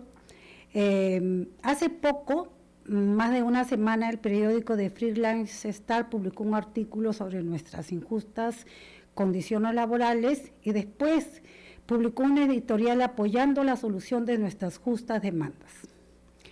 Hemos trabajado por varios años para ABM y una de mis mayores preocupaciones durante todo este tiempo es hacer bien mi trabajo, a pesar de las condiciones de precariedad de materiales y equipos para el desempeño de mi trabajo. Les expongo un ejemplo. Yo soy la que compro los trapeadores desechables para facilitar y hacer de manera más eficiente mi trabajo. Ustedes y los habitantes de Stafford se preguntarán por qué lo hago, por qué compro con mi propio dinero en materiales a pesar del bajo salario que gano. Nuestro trabajo es duro y extenuante, sin las condiciones óptimas para realizarlo, con salarios muy pésimos, pero me motiva saber que hago un servicio importante para mantener las escuelas limpias y cuidar la salud de toda la comunidad. Durante la pandemia del COVID, esta preocupación se volvió una obsesión para mí, contribuir con mi trabajo, cuidar la salud de todos. Entre las muchas injusticias que hemos soportado por años, puedo decir que es importante reclamar a ABM que durante toda la pandemia no ha proporcionado máscaras, guantes, ni ningún equipo de protección necesario, y no siguió ninguna precaución, y ha expuesto a los y las trabajadoras de limpieza, estudiantes, maestros y empleados de las escuelas al COVID-19. ABM no se mete a sobrecargas de trabajo y paga salarios muy bajos. Obliga a una persona a trabajar en áreas extensas. Tampoco considera la cantidad de tiempo que el trabajador ha estado trabajando para la empresa para aumentar los salarios. Por ejemplo, Sonia, una compañera que tiene alrededor de 14 años trabajando para ABM, apenas gana $11.50 por hora. Es vergonzante que alguien con todos esos años entregados al cuidado e higiene de las escuelas no solo gane ese salario, sino que también haya sufrido toda clase de abusos, discriminación y marginación. Por eso, nosotros demandamos que ABM nos dé un salario base de $15 para todos. Pedimos una política salarial que contemple un salario base de $15 por hora para todos y nivelación salarial progresiva de acuerdo al tiempo y carga de trabajo. Muchas gracias, pasen buenas noches. My name is Bertha Rios. I work for custodian for ABM serving Stafford schools. A little over a year ago, the Freelance Star newspapers published an article about our unfair working conditions and then published an editorial supporting the solution for our demands.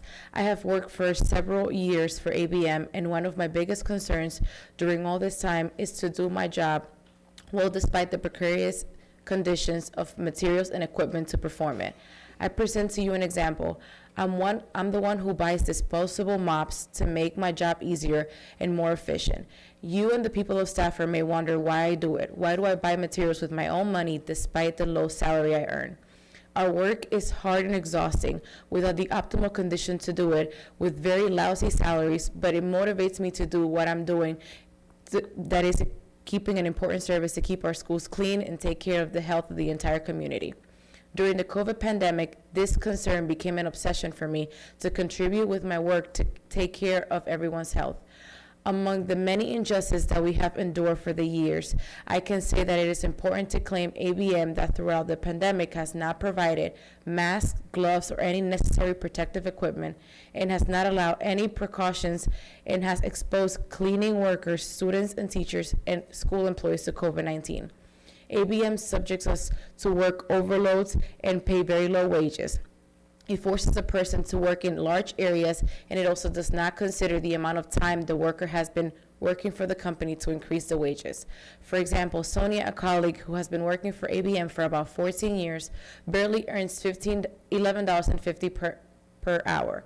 It is shameful that someone with all those years dedicated to care and hygiene of schools not only earns that salary, but also suffers all kinds of abuse, discriminations, and marginalization. Therefore, we demand that ABM a base salary of $15 for all. We ask for salary policy that contemplates a base salary of $15 per hour for all and progressive salaries leveling according to time and workload. Thank you very much and have a good night. Si puede firmar acá.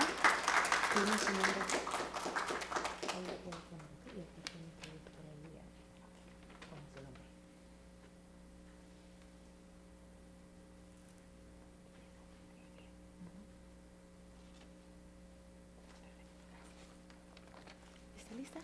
Sí, lista. Okay. Buenas noches, presidente y miembro de la Junta Escolar y señor superintendente de las escuelas públicas del Condado de Stafford, doctor Tomás Taylor. Mi nombre es Geomari Zabalza. Hace 6 años trabajo para ABM limpiando las escuelas de Stafford. Actualmente limpio la escuela 610 Gailey Head Start. Queremos que ustedes nos apoyen frente a las injurias de ABM. Nosotros exigimos a esta compañía que nos provee los de beneficios y salarios justos que compete a nuestros años de servicio, que los compañeros que nos proveen que la compañía nos provee beneficios y salarios justos que compete a nuestros años de servicio, que los managers y algunos supervisores encargados de las escuelas nos traten bien, con respeto, cuando se dirija al trabajador. Necesitamos equipo de limpieza para poder mantener las escuelas con buen higiene. Amamos nuestra labor y por eso estamos aquí esta noche.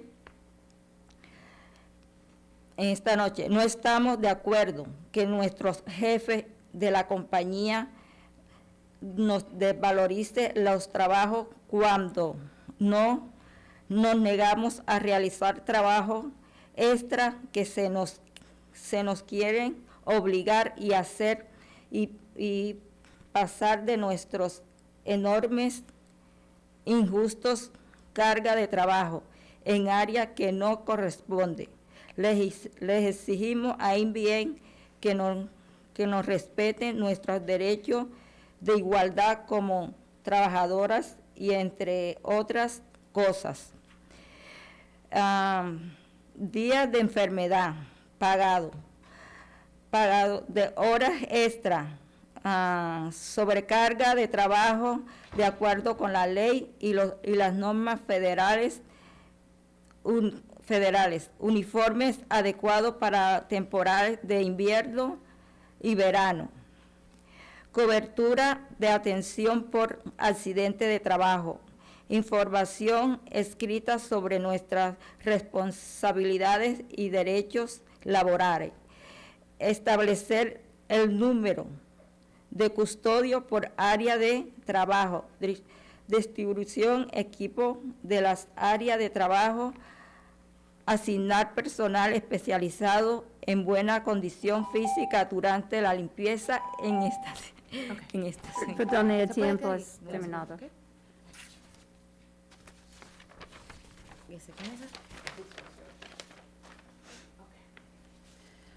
Good evening, Ms. Chair, members, school boards, and superintendent. My name is Yomari Salvaso, and I've been working for ABM for 6 years, cleaning Stafford schools. I currently clean 610 Gailey Head Start School.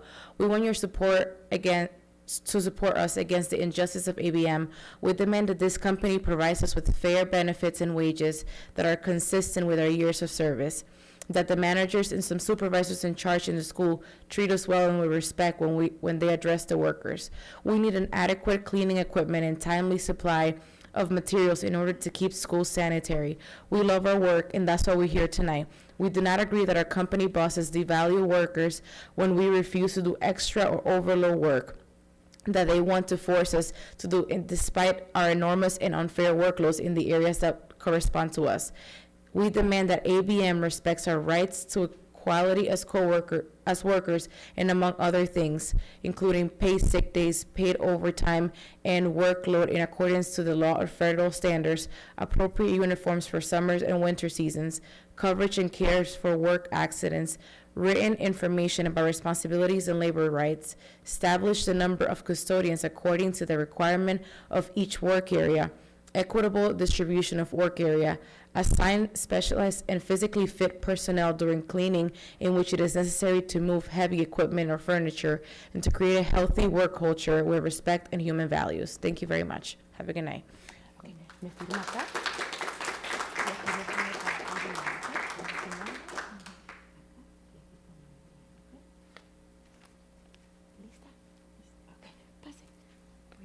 ¿Tiene la copia para ella?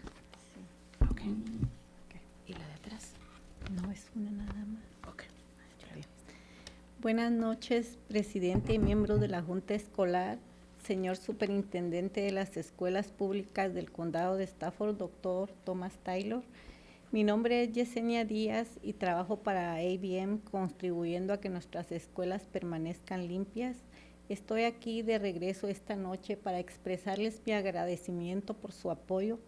Quiero expresar mi descontento por la falta de atención a nuestro caso por parte de nuestros empleadores de ABM, ya que hasta el momento solo hemos tenido una reunión con el director regional de ABM, encargado de la cuenta de Stafford, en la que no fuimos escuchados, donde mis compañeras y yo queríamos dirigir nuestras quejas y demandas a la compañía, entre los que menciono los malos tratos recibidos por los managers, la falta de personal de custodio en las escuelas, los muchos años que tenemos trabajando para ABM, recibiendo bajos salarios, los accidentes laborales que hemos tenido y hasta ahora han sido ignorados, por la falta de materiales en las escuelas para hacer nuestro trabajo, por la malversación de nuestros salarios en nuestros cheques, donde cada vez falta que nos paguen horas extras, días festivos, que ABM nos ha dicho que no serán pagados,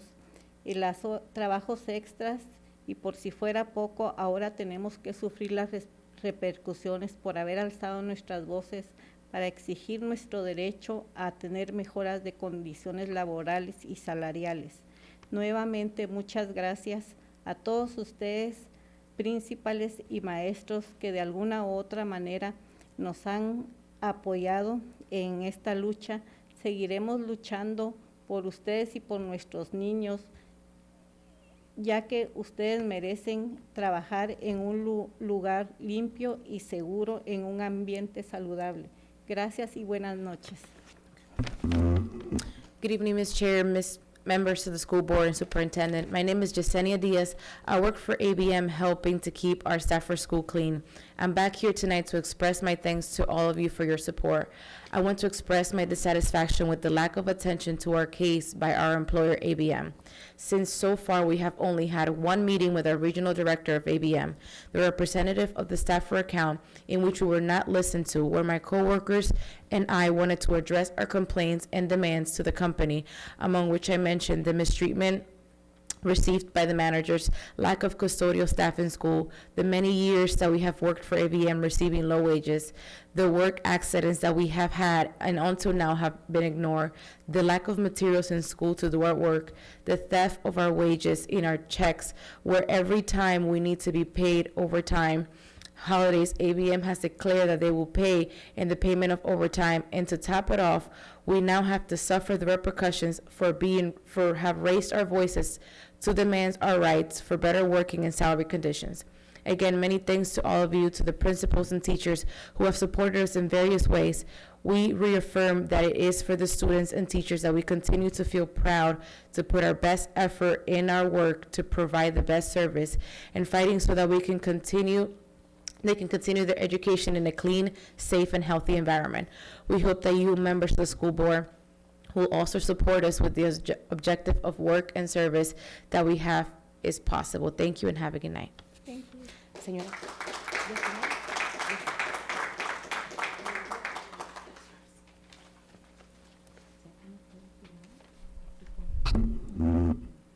Good evening. Good evening, Dr. Taylor. I am Fabiola Sosa, an ABM worker. We're coming back here to be again, you know, and then our priority is our children and our teachers. Go to work every day so that the school are keep clean. But ABM forgot to my payment. And then my payment use all hours, you know. And then they now accuse the system. They claim to put the hours, but the system does not put them on the check. And then we want to be here so that ABM is responsible to with our payments, because we do our jobs, and we need help, please. And thank you so much for listening to my group, and you know, and thank you, the teacher, principal, all the school support this. Okay, thank you. Sorry.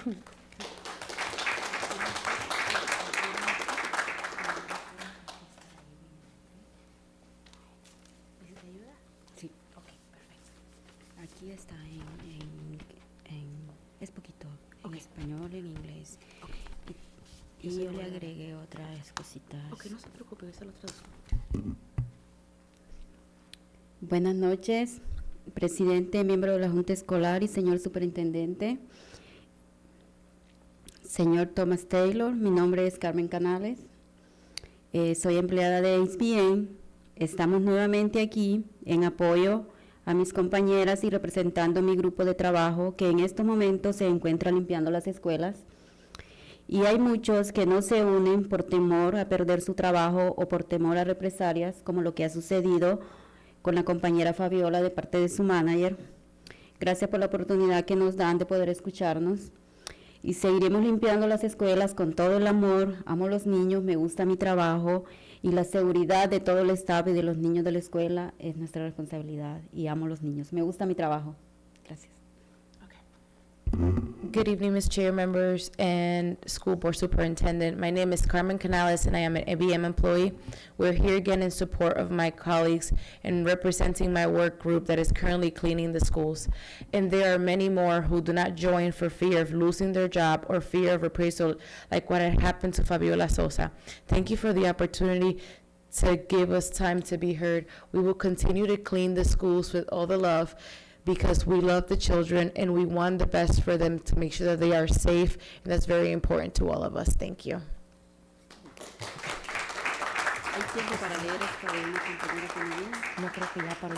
Is there anyone else who wishes to address the board? Seeing none, we'll close the citizen comment and come to board committee reports. Okay. Are there any board committee reports? Thank you. Dr. Warner? Thank you, Madam Chair.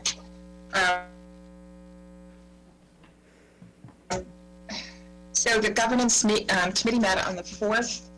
There are several policies currently on the agenda for review tonight, and we will be voting on some of those later. Also, we discussed some HR policies that will be up for renew. Some of those are statutory changes, and one of those is a new policy. In addition, we discussed a strategy for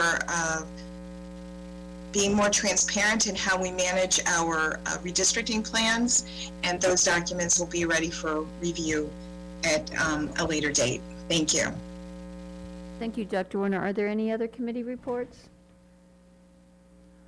No, I do want to note that the Joint Schools Working Committee is meeting tomorrow from 2 to 3 in our executive session room, and that's the first meeting for, about 6 months that we've been able to get to since October.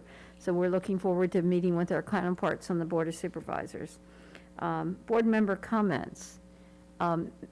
Dr. Warner, do you want to get us started? Sure, thank you. Excuse my cat, she loves Zoom meetings. I just want to, first of all, I want to welcome Dr. Kirshner and Ms. Austin to our administrative staff, excellent as administrators for early childhood and elementary education. It will be a loss. I cannot say that I'm happy to see Ms. Austin leaving Kate Waller Barrett. The culture of that school is so outstanding. I had the opportunity actually to go to their dress rehearsal for Frozen, and I just want to say how impressed I was, not only with the students and their performances, but the dedication of the teachers in helping them pull off that to costumes and sets, and it was just really a very good experience, and I think it speaks highly of the school and all the work that Ms. Austin has done over the last several years. And I think that's it for me, but we're wrapping up. We're getting near the end of the year, and I just want to say thank you to all our teachers. Thank you, Dr. Warner. Ms. Guy, are you with us? I am. Can you hear me? Yes.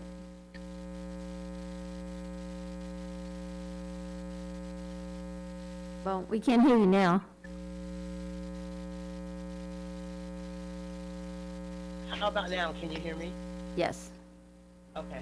I don't have much to say since our last meeting. I did get to attend the Stafford County Moms of Liberty meeting because they invited me, and I'm really happy I went. I got a tremendous amount of information.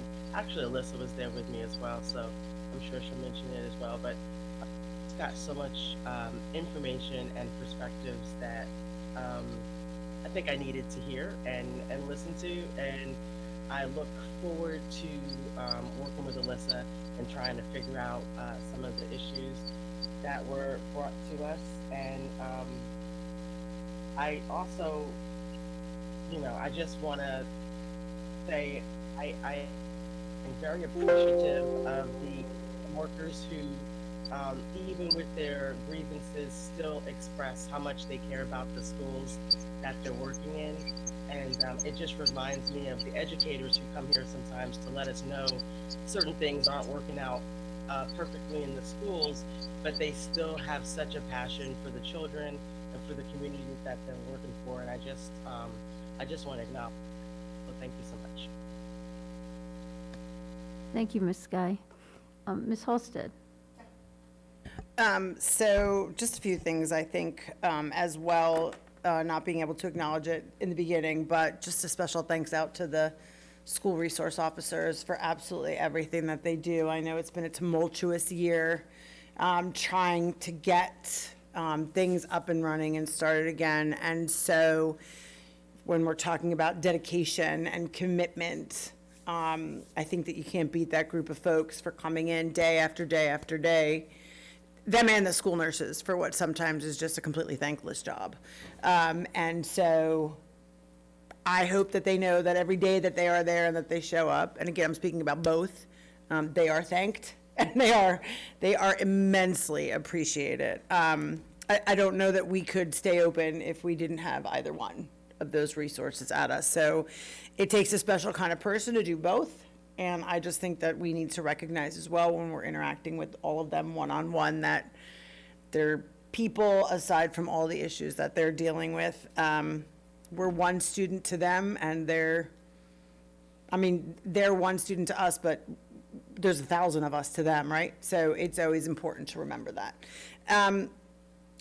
you know, with this being Mental Health Month, I really want to just focus on the fact that I think moving forward, we really need to put a big exclamation point, asterisks around mental health, and really start focusing on what that means and how to help our kids regain some of the mental health functions and capabilities that they've lost potentially. And mental health is it's so immensely complicated because it covers such a vast you know, area of topics and things that we talk about, from self-esteem to self-respect to all kinds of stuff. So I love that we have a month dedicated to us, but I'd prefer that we have 12 months dedicated to it because it's just so hugely important for the success of our kids moving forward.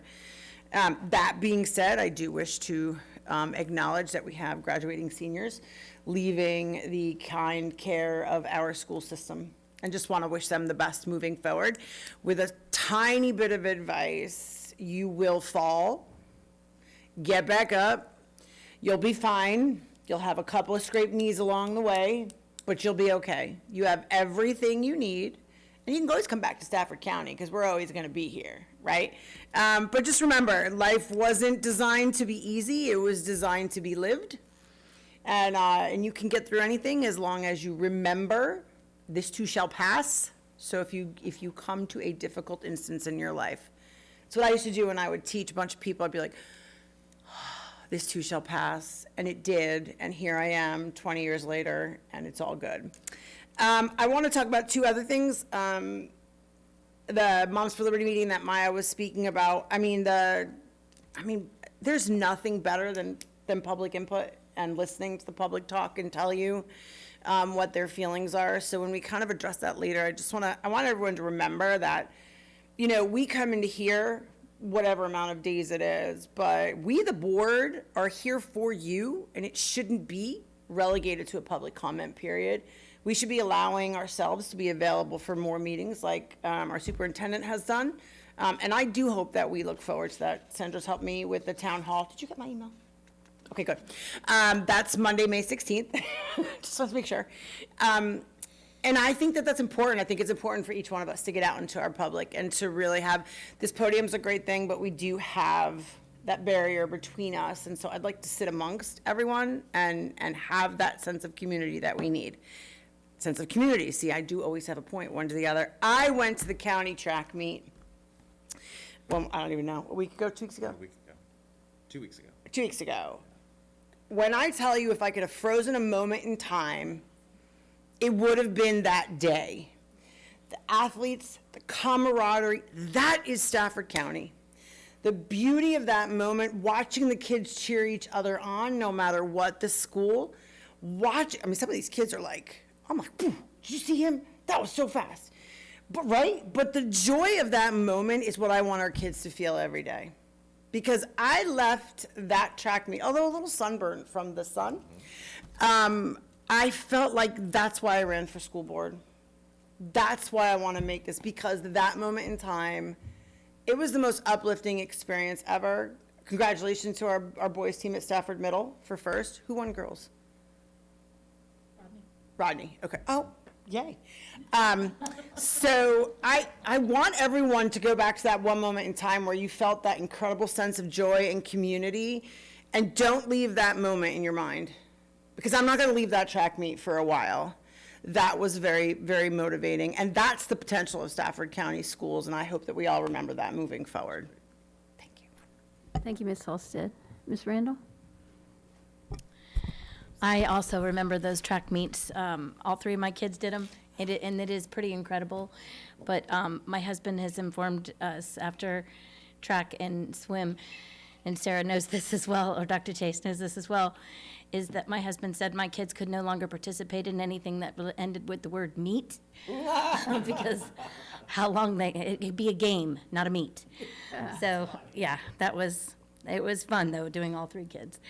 But I would like to, just because last week was Staff Appreciation Week, I would like to have that opportunity to say, Happy Staff Appreciation Week. I know it's a little late, but I really, really hope that all of our teachers and staff members felt some love last week for the countless hours that they work in a building, out of a building, and then even when they're in their beds trying to go to sleep that night, things are still rolling in their heads. So I just really, really appreciate that work, and you see it when you go into buildings and you go into classrooms, and there is just an absolute, and I'm looking forward to more and more people getting back into the classrooms, but there's an absolute pulse that happens in the room when you see a teacher connecting with her students, or he connecting with their students and doing their thing. It's just amazing. So I also enjoyed, in appreciation, the Partner Appreciation Breakfast and the Person of the Year Awards and Dinner. And that was last night. And those events, when you see communities of different folks that care about our school system, that have put in the work, and you get to see them in a room together, still wanting to, serve our schools.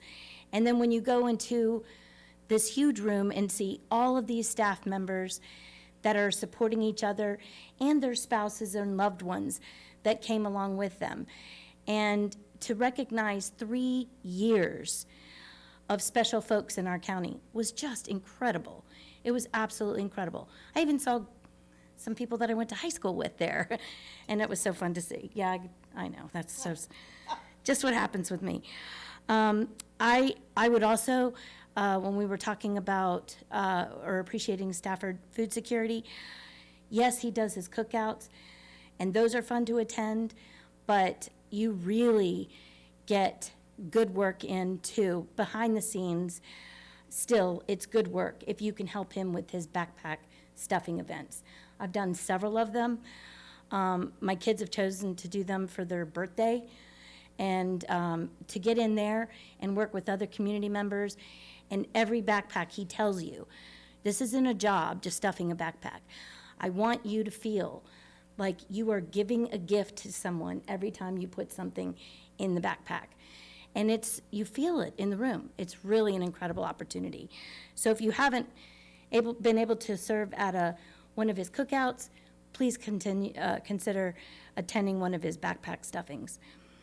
The Stafford Education Foundation this Friday still has tickets available for an evening with the Stafford Stars. If you have not been able to attend a music event in any of our schools, or one of their plays, musicals, this is an opportunity to see some of our talented students performing at an evening with the Stars at Pratt Park. It's going to be at Stafford Middle. Stafford They Middle. moved, Okay, got moved because of the weather. flash Right. change. But they still have tickets available, so please, if you consider supporting this, the Stafford Education Foundation, if you were listening this evening, Mr. Reichert was explaining, they're also huge and helpful in giving grants and monies, not only to individual staff members, but to the Mentor 360 as well. So if you can afford a night to do so, I hope you get to go. With that, I just want everyone to have a great end of their senior year. I have a senior too, and whatever their plans are for next year, whether they're choosing service or work or a gap year or a college experience, I hope that they have a great time. Thank you. Thank you, Ms. Randall. Ms. Sigmund. Seems to be a theme tonight. I just marvel over the past month at the kind of hub our school system provides in our community for opportunities to get out there and engage. This past month, I went to the Focus Festival at Winding Creek. I went also to middle school track meets where my daughter competed and my husband was an assistant coach, and all of the teams always need an assistant coach. So, even if you can hold a tape measure, you can help the track team. I mean, they need help all the time. I did the Purple Up Military Walk of Honor at Park Ridge. I went to the Spring Fling at Anthony Burns. They had an inflatable planetarium that you could crawl inside and see all this cool stuff. Went to the Hampton Oaks STEM Night, and also to some community-wide events for the PTO, PTSO, I don't know, all the PTA, County Council, which just was a collaboration of representation from all of our parent-teacher supporting organizations from essentially every school in the county, and they all showed up here on an extra night outside of their family time so that we could work together. So getting involved with your parent organization, teacher organization at whatever school you're in, and finding a way to support them is the most awesome thing you can do. Go and see our theater productions. I saw Shrek the Musical over the past month and SpongeBob, and also went to the Partners Appreciation Dinner or breakfast and the Persons of the Year dinner. I also want to say I did hear from parents at North Stafford High School about the theater arts concerns. And it is a conversation I've started with Dr. Taylor in the last few days, to look into and see what we can do. I do know that the theater arts wing at North Stafford is a strong concern for Supervisor Young as well. So we are, it is definitely on my radar. I certainly don't know to the extent that you have the struggles that are there, but I'm aware that there are struggles, and I hear you and I'm looking into it. Thank you. Dr. Chase. Yep. So, the end of the year is approaching fast. I haven't made it out as much as everybody else because I've been teaching. Yeah, the end of the year grading. I'm a little ahead of K through 12 because I'm higher ed. But one of the things that has come to my attention over the last bit of time is that I know college is different from K through 12, but I'm seeing more students struggling this year than last year. And that's kind of surprising because last year was the remote year. This year is the sort of dealing with that. But I did make time. Last week I was invited by one of my constituents to attend a webinar hosted by the Center for Education Policy Research at Harvard. And the title of this program was Planning for an Equitable Recovery Using COVID Funding to Lift Learning and Support Every Student. They presented recent research on the magnitude of learning loss in literacy and mathematics, and they also discussed the effectiveness of various remediation strategies such as summer school, after-school programs, double dosage math and or reading, Reading 360, and high-dosage tutoring. And they encouraged local leaders like ourselves to ask for an assessment of how COVID relief funded interventions have worked thus far, and to plan for future COVID relief funded interventions to be based on demonstrated effectiveness. So one of the things that really surprised me was their research was indicating that summer school wasn't that big a bang for your buck, but high dosage tutoring was quite a lot of bang for the buck. And so I know that we've definitely provided a lot of para support in our elementary schools. I'm not sure how much we've done in our middle and high schools in terms of providing some kind of high dosage tutoring. I'm not so sure how effective summer school is for older students. I don't know to what extent they'll take advantage of those opportunities. So if it's the will of the board, I'm requesting the superintendent to provide the board with this information when feasible. I know there's a lot on your plate. I think this is especially important for our newer board members who haven't been along for the ride for the last 2 years and may not understand just how much money has been provided to the school system and how that money is being spent. So I'd like to have some sort of work session where we see how COVID relief funds have been spent so far, how effective have those expenditures been, and what is the plan for the next 2 years of expenditures of COVID relief funds. So that's sort of my wrap-up of that. I absolutely appreciate North Stafford's Fine Arts Wing issues. I want to invite everybody here to make sure they visit Drew Middle School sometime in the near future before the next CIP, and I will make sure I go to North Stafford and to Hartwood. But Drew Middle School's orchestra doesn't practice in a spare classroom. They practice on a stage because there is no classroom for them to practice on. Try to find parking at Drew Middle School any night that there's an event. There is no parking at Drew Middle School. So just a little plug for down there at Drew Middle School. And like I said, I hope before we vote on any CIP that every board member visits Drew. And then Friday, I'm going to be at Brook Point. One of the events that Brook Point does that is so phenomenal, and if you haven't been, I encourage you to go, is registration of new voters. They do an amazing program, and it is really quite the thing to see all those new voters. All right, thank you so much. Thank you, Dr. Chase. This is my absolutely favorite time of the year. I'm not a teacher, but I'm really glad at that last day of school, and graduation is my most memorable event. And I appreciate Ms. Halstead's excitement for the track meets, and I was excited too. Those all-county ones are really great, particularly the middle school. It's just something about it. But wait till you go to graduation. Your first graduation. It is unbelievable, unbelievable. So, and this is my, 23rd, and I'm still really excited about going to graduation, because that's where we see what we're here for.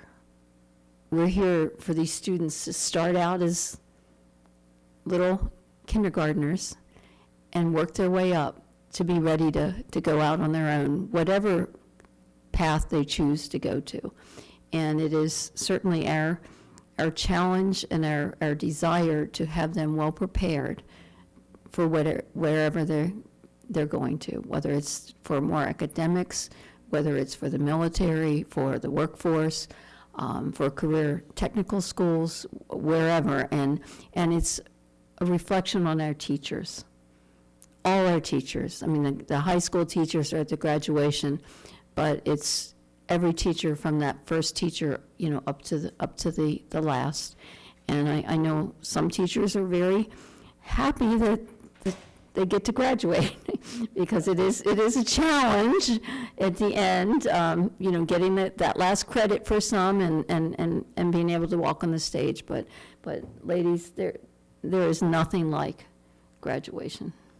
So there's lots of end of the year events that are joyful, and the recognition last night, as my colleagues have said, was particularly amazing, because we celebrated 3 years of Persons of the Year for Stafford County, and it was fantastic to be able to share in their excitement and their pride in their work and what they can do for our students.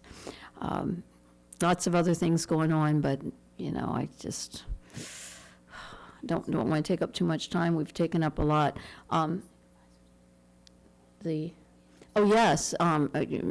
Randall just reminded me, at our Persons of the Year event, we had 2 supervisors join us, Mrs. Bonke and Mrs. Gary, and we had a chance to chat with them and share our pride in our staff who were being recognized last night. And I appreciate them taking the time to come and share our recognition, because their schedules are at least as busy, as ours are. I would like to ask for Dr. Taylor to get us, a report, as you can, but about the issues with North Stafford. I mean, I'm very much aware of the fine arts wing and the desire to have that and to be comparable to the other high schools. And that is something that is certainly on the books, but it's not going to happen tomorrow. It's not going to happen next year. But if there are things that are wrong with the sound system or with the lights, that is a lot more doable in terms of fixing, I would think. Of course, I'm not the technical person, but much more feasible to have fixed, and it would have an immediate positive impact for the students and the staff that we could look at potentially with year-end funds. So if we could get some type of report on that, because I wasn't aware of it. So I appreciate it being brought to our attention. It doesn't sound like it's something that just started last week, but if we can look into it. And I know Dr. Taylor is one of those Mr. Fix-Its. he figures out how to get it done. So we can add this to his list of challenges. Just one other thing I'd like to note. It was great to recognize the SROs. I mean, they play such an important role in our schools. And I would just also like to recognize Sheriff Decatur, who made all this possible and who is one of the biggest supporters of Stafford County Schools, in this community. And I want to thank Sheriff Decatur and, his administration for supporting the schools, as well as the SROs who are there every day. And they're not there, well, I mean, they are there for enforcement purposes, but they're there to be there for the students. And the whole purpose of the SRO program is to have someone that the students can come to that can help and not be that, that scary law enforcement person that they have to be afraid of. This is to be someone that they can go to and feel comfortable with. I think that is the case in many of our schools, and I appreciate that. I think these SROs have a real care and concern for our students, and that's why they do what they do. That brings us to the superintendent's comments, and after Dr. Taylor's comments, if there's no objection to the board, I'd like to take like a 5 to 7 minute break before we move on to our action and information items. So that be okay? Okay, Dr. Taylor. No pressure, Madam Chair. I'll try to be brief. Before we get to all of the joy, and there's lots of joy to talk about this evening in superintendent's comments, I do want to acknowledge the folks that came for public comment today, and to say that, with all of the joy that we do have, we also have significant challenges, and there are things that need to be improved. I think that if you were to talk to these fine folks up here, that you would find a commitment to continuous improvement and an effort to find a way to get better every day that we're here. And I think that commitment continues. So we will be addressing some of the challenges that were brought forward this evening, and do so in a vigorous fashion so that we can support our community and our schools. Something that I'm very fond of saying is that public education is a team sport. None of us does this alone. We need lots of friends and lots of partners, and last night was a great example of our friends and partners coming out, and I would be remiss if I didn't point out that I missed an opportunity to thank the Stafford Education Foundation, who was also there, in addition to members of our Board of Supervisors, our school board, and our absolutely fantastic spouses, children, and support members of our community who help our teachers, and in particular, our Teachers of the Year, Service Members of the Year, and all of the folks that we recognized last night. It was nice to get back in the swing of things and to come off of our 3-year hiatus of having special events, and to have our partnership breakfast, and to have our Persons of the Year event. It was a very, very special night. I wish I'd thought about this in advance, and I apologize to my team for this, but we probably should have had a DJ, because there could have been some great dancing last night. I think everybody was super excited and would have gotten out there on the dance floor. Maybe not. Okay. Well, either way, it was definitely a night for celebration and a lot to celebrate. I will say that the fruits of the Teacher Mentor 360 program clearly are on display with our beginning Teacher of the Year recognition that was a part of that event last night. Our teachers that stick with us feel confident and supported, and I am so optimistic about the future of taking some of our early experienced teachers to help some of our first-year teachers in future years.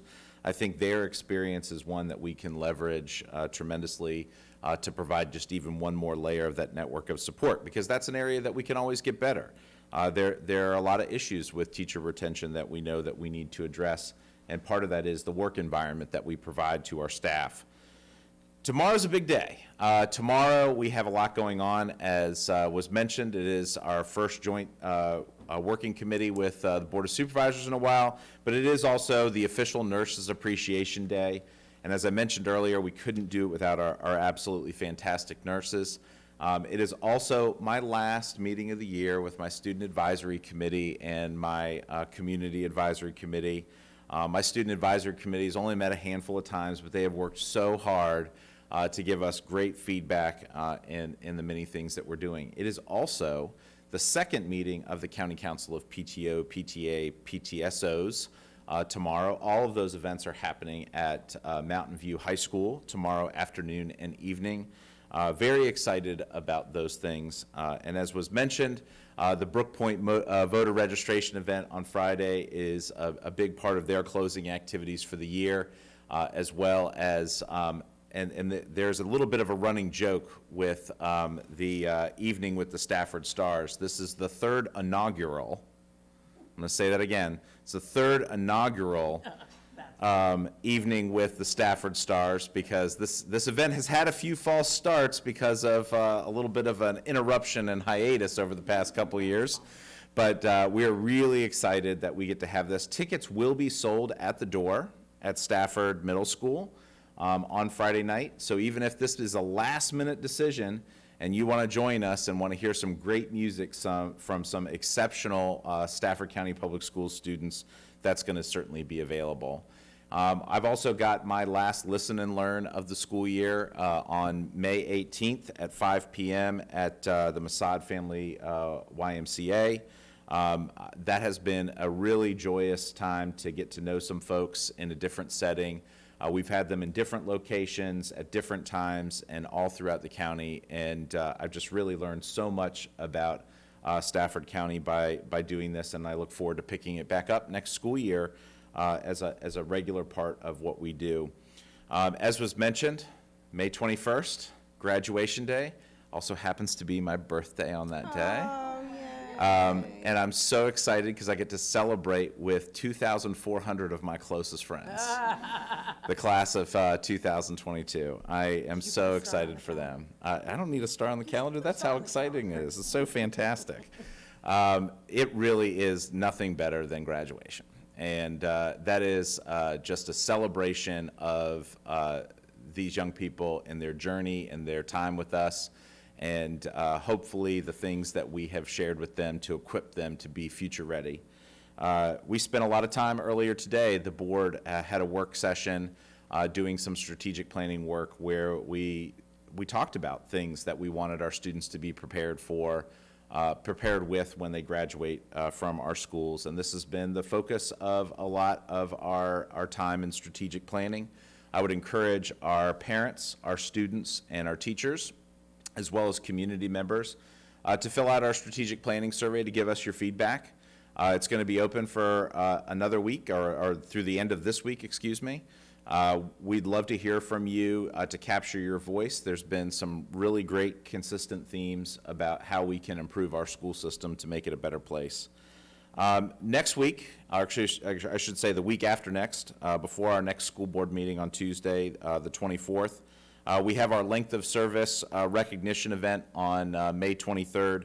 This is another opportunity where we get to recognize our staff members who have contributed significantly in increments of 5 years of service to the organization, and we really look forward to recognizing them at a reception. On the 25th, it will be our last day of curbside meal service at North Stafford and Stafford High School. There is no school meal pickup during the summer, so we want to make sure that everybody in the community that has had access to our meals program continues to do so through the end of the month, and want to make sure everyone knows those dates. And our last big event of the year is our retirement event. We do have a handful of folks who are going to be retiring after distinguished careers in public education and in Stafford County, and we really look forward to recognizing them on Thursday, May 26th. You all have done just absolutely fantastic work serving children in this community, and we are so grateful for your service and want to recognize you. It is such a joyous occasion when we get to welcome folks back and to see folks face to face in celebration of not just this year but many years of hard work, and this time of year is just such a fantastic time of year.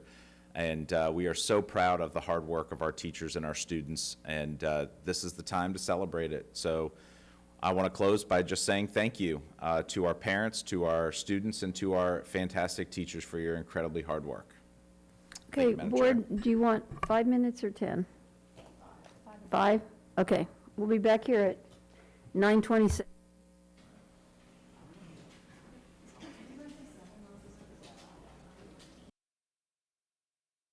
But 5 is up.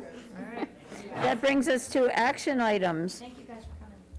Yes. 12.01, approval of the adoption and purchase of textbooks, resources for advanced placement, sciences, business and marketing, and world languages, grades 7 to 12. Do we have a motion? Motion to approve action item 12.01. Second. Motion by Dr. Chase, second by Ms. Randall. Any discussion? All in favor? Say aye. Aye. All opposed? Motion carries unanimously. 12.02, approval of a lease in the amount of $270,500 between the University of Mary Washington and the School Board of Stafford County for 1 year with 4 one-year optional renewal periods using budgeted FY23 operating funds in support of the Phoenix Center for Innovative Learning. Do we have a motion? Motion to approve? Second. Motion by Dr. Chase, second by Ms. Randall Can I again. ask a question? Yes.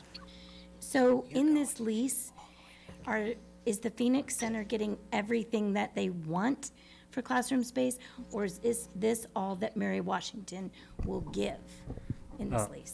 Yes, ma'am. Good evening. So this is all they will give currently. Okay. They've got a couple rooms on hold that, assuming they do not need them for next year, they say that we can use, but they're not willing to include that in the lease yet. So this lease is for all the rooms that we are currently using, which we've added a few rooms over the years since this lease initially started.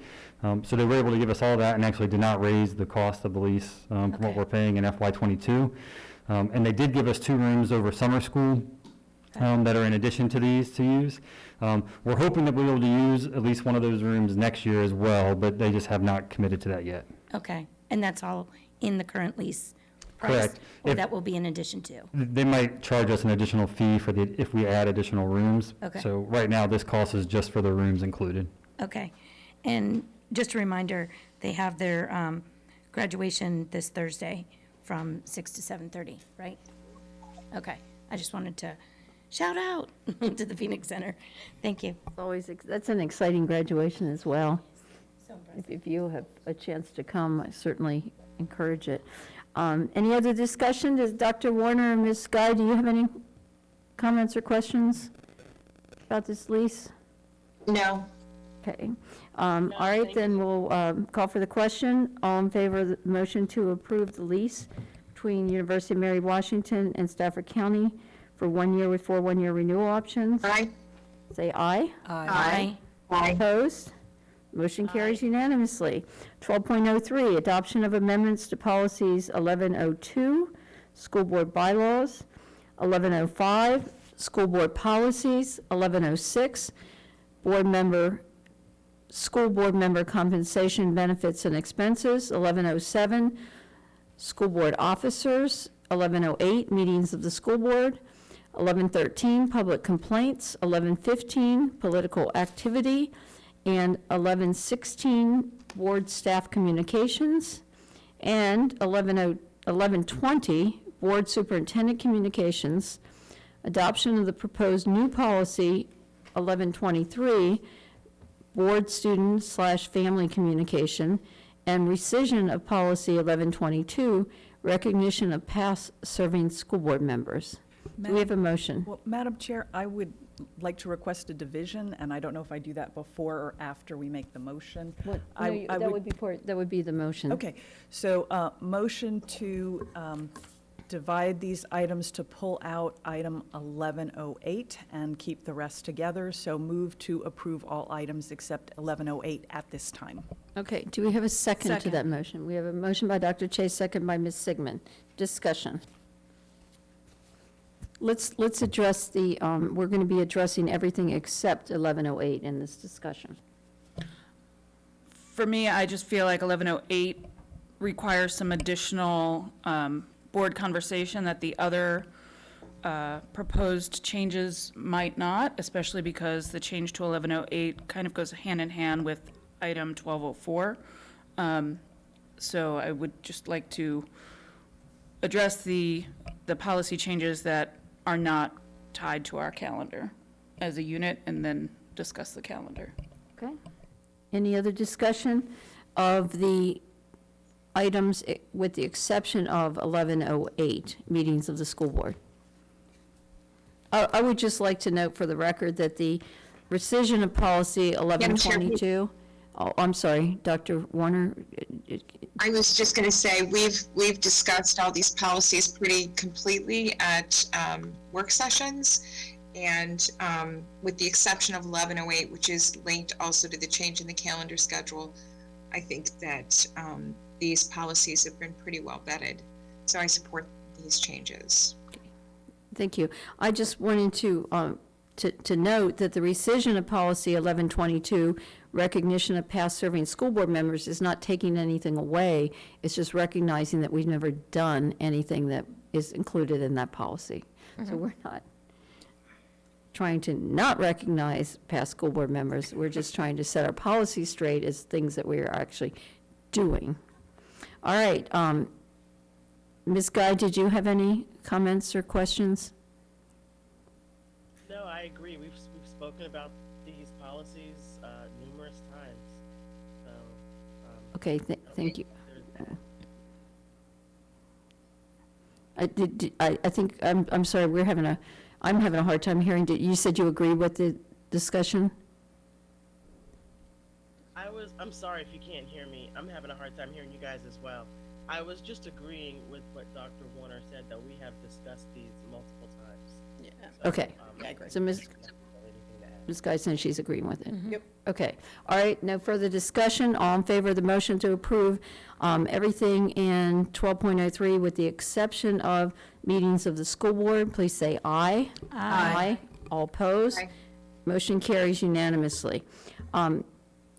What do we want to do with 1108? Do we want to discuss that now? Well, do we Okay. have to bring it forward as a motion? Well, that's what I'm saying. If we want to discuss it now, then we need a motion. Motion to approve 1108. Okay. Second. All right, we have a motion by Ms. Randall, a second by Ms. Halsted to approve the amendments to policy 1108, meetings of the school board. Discussion. Madam Chair, there's also a corresponding regulation that's a board regulation that does go with 1108 and not just the policy. I just don't want anyone to overlook that it's a couple of things put together, not just one thing. Then I'm going to make a substitute motion, and then we'll have our discussion, which is that we approve the regulation that speaks to what items go on the consent agenda, but to not approve changes to school board meetings.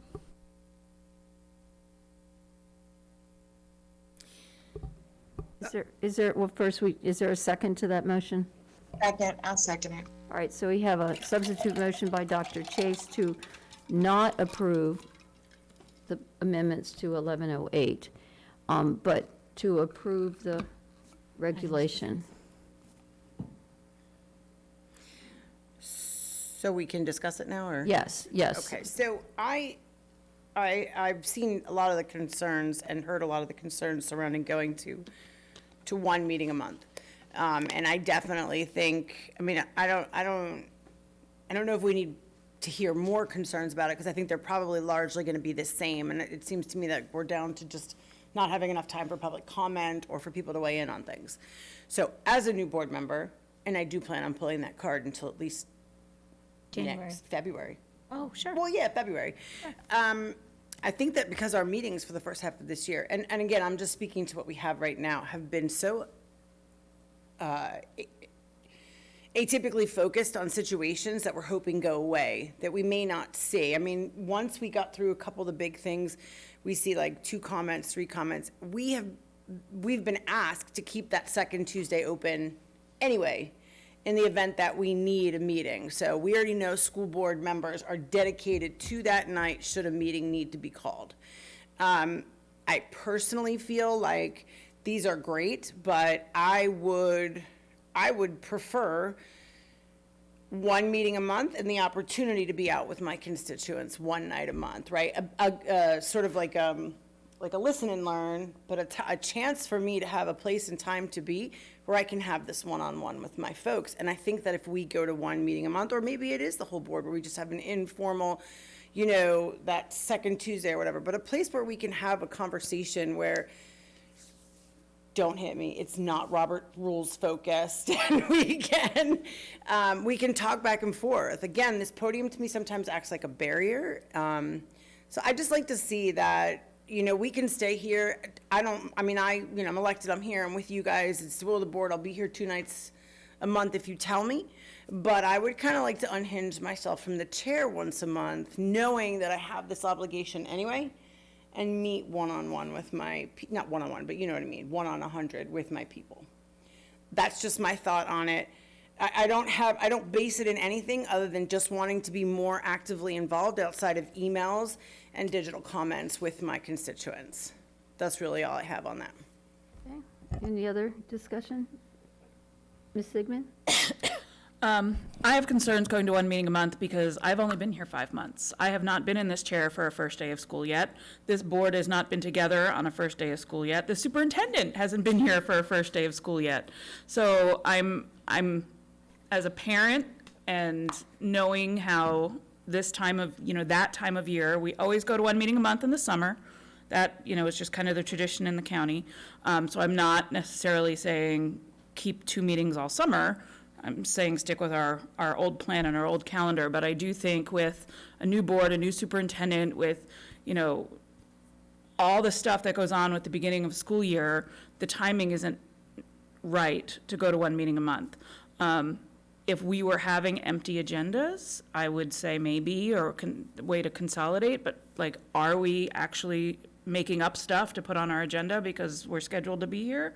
I would be fine canceling a meeting and getting like the snow day effect of an empty agenda and therefore no reason to meet. I don't know what the deadline is for that. I would be open to considering condensing the amount of time we get paperwork, but I just don't think that we're in a place in this community where we should be canceling opportunities to be together as a community. Yes, there are things out there to go to. I listed a whole bunch of them, but here is where a lot of people meet each other, where things happen, where they hear the announcements. I also have a concern about the slowing down of business because we do bring things once for information and then once bring it back for action. Now something that we could have done in 30 days takes 60 unless we move to do it all in one night, which we don't like to do. So I have a lot of concerns, especially as a new board member, going down to one meeting right now. Thank you, Ms. Sigmund. Dr. Chase. Yeah, I think for me, one of the things that was very frustrating as a parent was feeling that things sort of happened without my really feeling like I knew that things were happening. And I just worry that if there are 30 days between meetings, maybe you hear a little bit about something going on, and then if you don't put on your calendar that in 30 days you need to go to the school board to talk about it, and yeah, I understand that people can email us, and they do, and things like that, but I just know for me, I remember as a parent feeling that things just kind of got rammed through by the school board sometimes, and that I was completely blindsided. And I think that will get even worse if it's one meeting a month. But that's just my opinion. Ms. Guy? Hi, can you hear me? Yeah. Can you hear me? Barely. Is there a way to get closer to the microphone, perhaps? I'm basically sitting on top of the laptop that you guys Oh, provided. wow. Okay. We'll So listen. I'm trying to speak up louder. Is this better? Yes. Okay, I'm naturally loud, so I always try not to be too loud when I'm there with you guys. So I think that change is hard sometimes, but sometimes it can be a good thing and it can be necessary. I'm totally okay with going to one meeting a month and leaving that second Tuesday open anyway, because it's actually open now.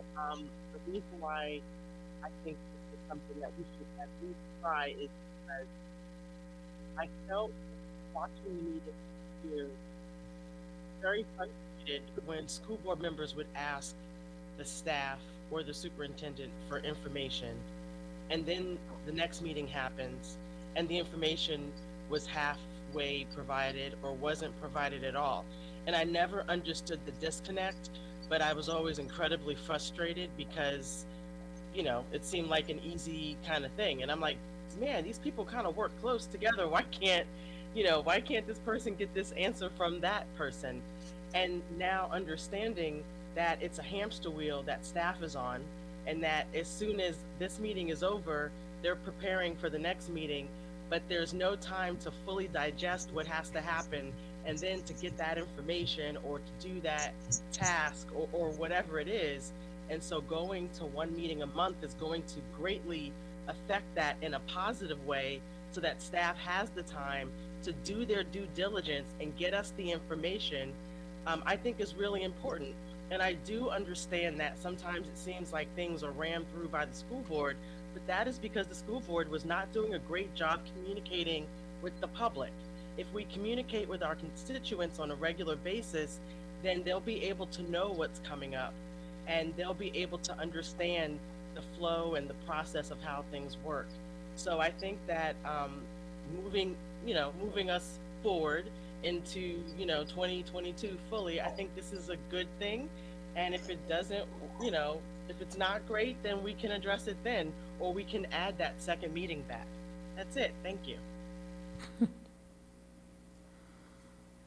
Thank you, Ms. Guy. Dr. Warner, did you have any comments?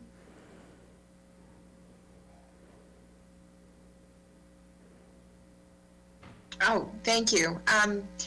I support going to one meeting a month, but I am concerned that sometimes it is very difficult for us to make any quick decisions. It's hard for us to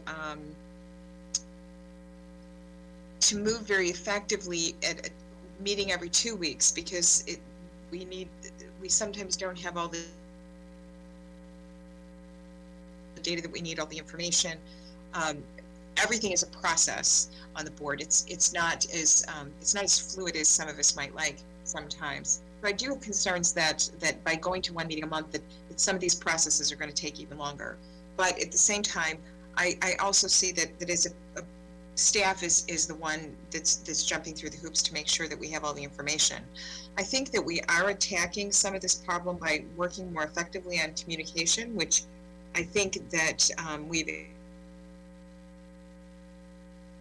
added, and we are trying to be more responsive so that they understand sort of the processes behind some of the decisions that we make. So I'm willing to give it a try, but I do think it's important that we keep that second date available for meetings in the future should we need them. And I think that this is definitely something that we can revisit and say, this one meeting a month is not working. And communities complaining we aren't able to effectively deal with the 2 meetings a month. But I'm willing to give this a try. Thank you. Thank you. Is anyone else on the board have comments? Ms. Randall? Sure. I'm also willing to give this a try. I think the only month that I might have a hesitancy, but like I said, we also have the flexibility, is September, because when we come back, sometimes we're starting on budget, we're starting on CIP, but I know we have the flexibility of adding it if we need to. So that's it for me. I think I'm willing to give this a try. Thank you. And I too am willing to try this. I suggest that if the substitute motion fails and we go back to the first motion, we may want to consider adding a evaluation date on it so that this board can evaluate how it's working, whether we need to make a change, whether that be, I'd say, a minimum of 6 months to really give it a try, if not, a little longer than that. But I think we'll know fairly quickly if it's not working and we need, if we need to set that second meeting regularly, then that means, it's not doing what we wanted it to do.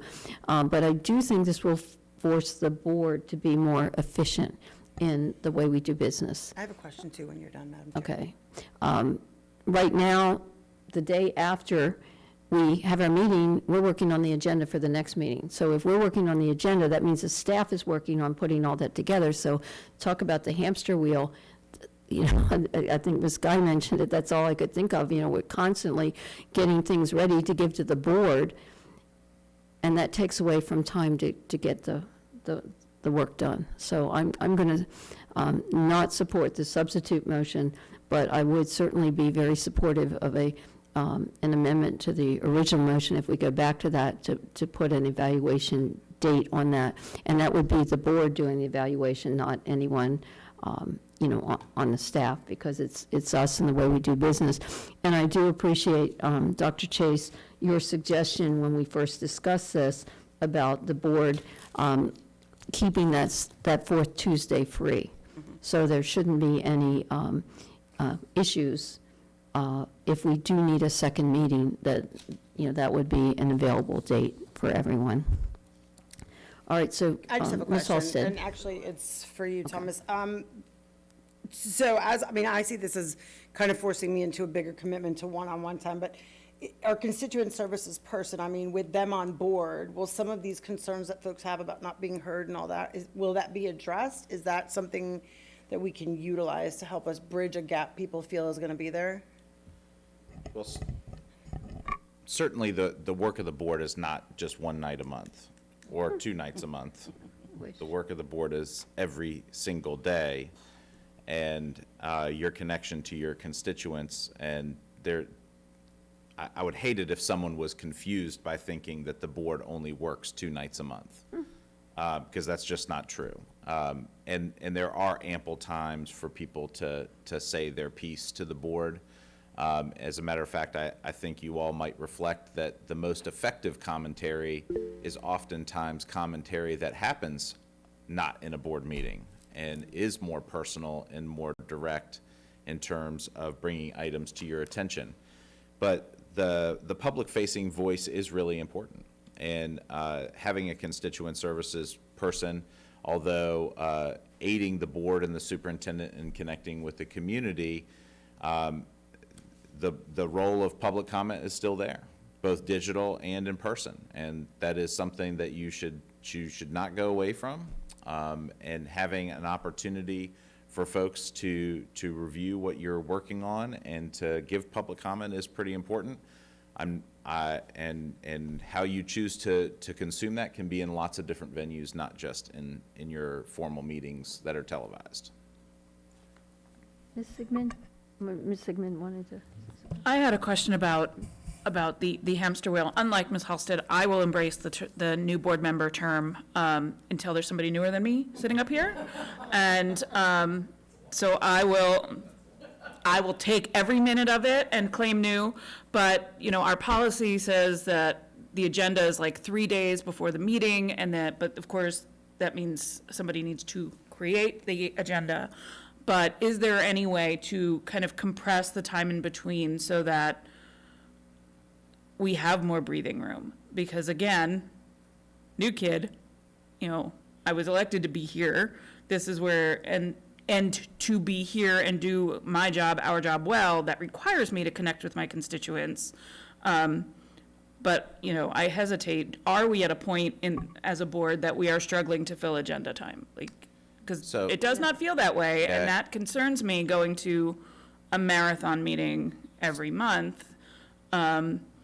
If we were coming up with nothing every other week, I could get behind something like this, but I'm not seeing that. So a couple of things, and thank you for that question, because this is, I think, a great opportunity to share some information about how the work of the board actually takes place. We post agendas the Wednesday afternoon before every school board meeting, which means next Wednesday, effectively, it's got to be ready to roll, which means that the agenda items have to be set in enough time for staff to prepare the agenda item, and that usually takes a little bit of time, and that usually means that the chair and vice chair are meeting with staff this week as in Wednesday or Thursday of this week. On the late side would be Friday of this week to set that agenda so that there is enough time to post in advance of the following week. So that's about 4 days of staff time to prep materials for the agendas. One thing that I think is noteworthy to point out in your proposed amended policy is not recycling the way that you conduct your meetings. As a matter of fact, it's a reorganization of some of the content in your meetings for how things are presented. For example, information items would be presented during work sessions, not during a business session. That's one item. And how you utilize the consent agenda is also tied to your regulation that was proposed. So those items in and of itself definitely help. I think if there's an area for growth, we could definitely be a little bit more precise about our selection of recognitions and some of the things that we do in the first half of the meeting that definitely have a ceremonial tone and definitely take some time. But those are important, and I don't think that there's any desire whatsoever to have a mega meeting, but rather just to operate a little bit more efficiently. And that's really the progeny of where it came from. That's really, my concern is there is nothing I can see, again, new, what can be cut. Because all of it is important to us up here and to everyone out there. And that's why I think, 2 meetings is the way to go. And I wouldn't say cut is the right word. I would say rearranged and presented in maybe a different manner. That would be a little bit more direct and precise. Dr. Chase. Yeah, and I have a little concern about information items being presented during a work session rather than during a meeting, because our work sessions aren't televised. And we don't have as much of the public attending our our work sessions. And that was kind of what I was concerned about, is that it will be presented in an information setting. It may not get out to the public in the same way. And people may feel that we're trying to just kind of slip decisions in under the rug or whatever. So, and then with respect to staff, we've talked about how we could have a business meeting and an information meeting, and then maybe that would not require quite this same hamster wheel for staff. And so that's just where I'm coming from. But I absolutely understand it's a decision for the board. Okay, any further discussion? I just have one Ms. more. I just Halstead. have- Okay, let's wrap this up on this round. Just in terms of, I think just in terms of what you were saying before about having like a 6-month trial or evaluation period for it, I guess the way I'm looking at this is there's an efficiency built into it because documents would be posted, correct? Like, as soon as we'd be reviewing them, the public would be seeing them. But also from a topic perspective, sometimes I feel like when we vote based on this rush of reading emails. We haven't really connected with our people. We've connected with an email and public comments up here. And I guess for me, I really want the opportunity to get with the folks that elected me and be one-to-one on them, as a school board member, but as their true representative, having heard from them. So for me, and that's the way I learn, I wasn't a good reader or whatever in school. I was tactile and I needed that one-to-one. I needed to constantly be asking questions. So I feel like there's an efficiency that we might not be seeing that would help us, that maybe we could see in that 6-month trial or evaluation period. I just wanted to throw that out there, just because for me it's really important to be, and again, just from the perspective of scheduling and time, to get with my people and to have 2 board meetings and to do all that stuff, I feel like I'd be cheating them. That's how I feel. Okay. And this wasn't a feeling meeting, but I just want to say. All right, I'm going to give Dr. Warner and Ms. Guy a last chance, and then we'll call the question. Any further comments? No, I'm fine. Okay, thank you. Y'all can't hear me anyway, so it's... Now we can hear you now. Actually, that's the best we could hear you, Ms. Guy. Seriously, we heard you pretty well there. Keep it up. All right, well then we'll call for the question. What we're voting on is the substitute No, is this a substitute motion? All right, so we're voting on the substitute motion to have To not keep the- change. To keep the regulation that was proposed, but to not change policy 1108.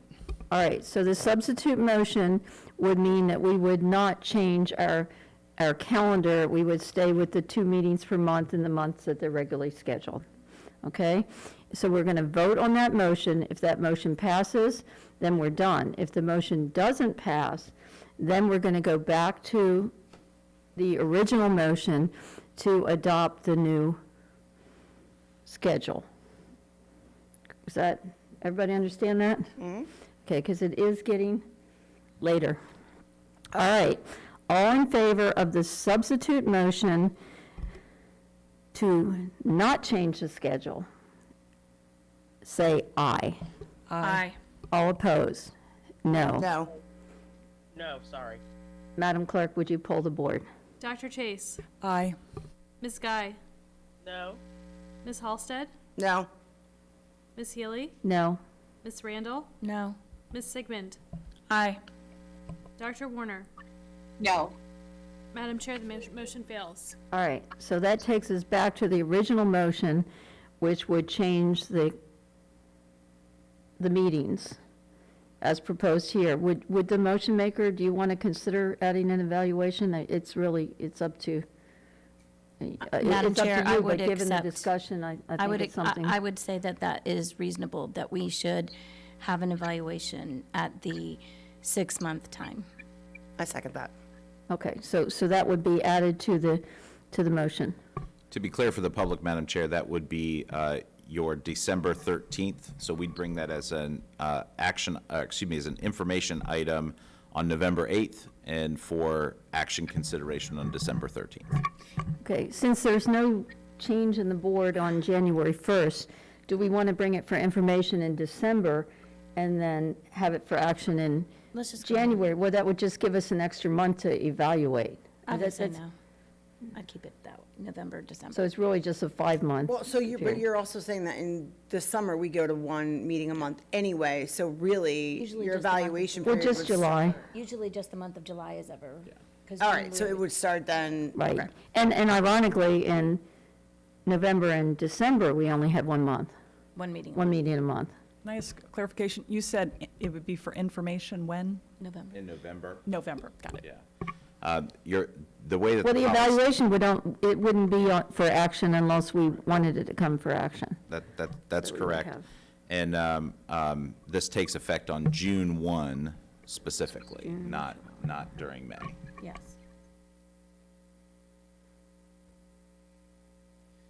Okay.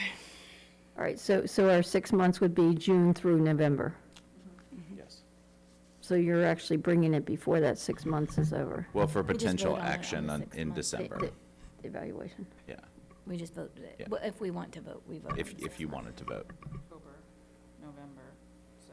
Right, but if he brings it in November, we haven't been through the November meeting, he's going to be preparing it in October, which is fewer months. I'm trying to make it a full 6 months, but it's. After our October meeting. That's fine. I just like to have a full opportunity to consider it. All right, so we're going to bring an evaluation to the board In November. in November. Yes. Okay, and then I think we're probably going to have to look at our governance committee to be working on that evaluation, but that's something we can task to the committee at a later date. All right. All in favor of the motion to approve the change in the meeting agendas, the meeting calendar, as proposed in here? It's actually more than that. It's Yeah. comprehensive, right? The meeting policy. Yeah, it would be a policy 1108 and its corresponding regulation. Okay. With an evaluation by the board in November. Is correct? Sure. All right, I just want to be clear. Say aye. Aye. Aye. All opposed? No. Madam Clerk? Dr. Chase? No. Ms. Guy? I'm sorry. Aye. She said aye. She said aye. Ms. Halsted? Aye. Ms. Healy? Aye. Ms. Randall? Aye. Ms. Sigmund? No.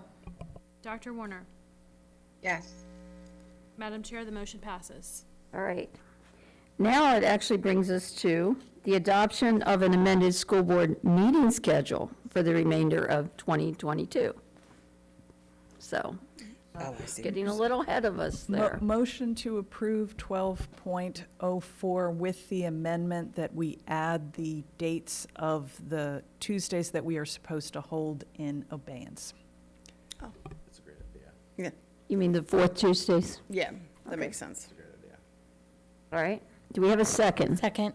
All right, motion by Dr. Chase, second by Ms. Randall to approve the meeting schedule with the addition of the fourth Tuesday dates that the board is asked to hold as available in the event a second meeting is needed.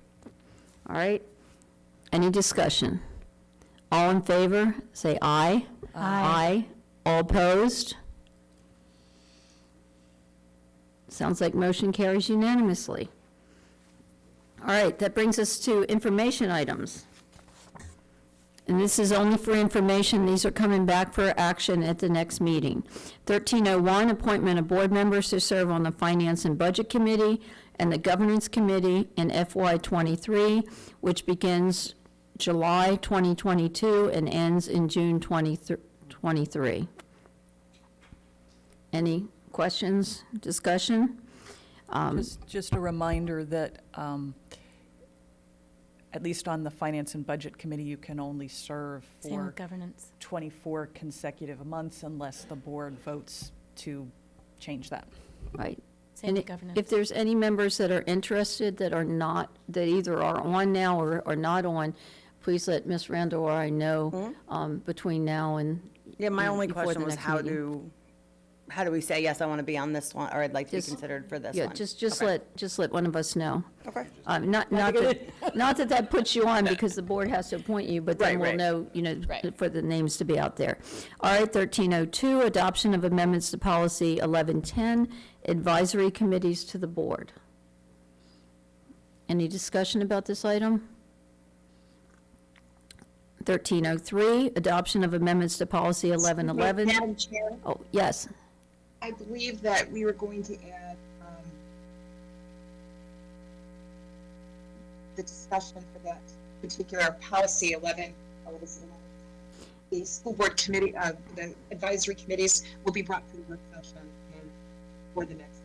We're going to bring that for information There were again. some changes and some additional regulations and the application process that were added to that. Thank you, Dr. Warner. Yes, when the governance committee met the other day, we talked about, the significant changes to this proposed policy, and we wanted to leave it on the agenda for a second information, so that there could be an opportunity for members of the public to comment if they, are have any issues or concerns they want to bring us to our attention, or suggestions to it. Can I Thank you, ask- Dr. Warner. Can I ask, are we still in the situation where if we don't have a quorum, we can't hold the meeting and people cannot attend remotely and be considered, is the state still holding us to that policy?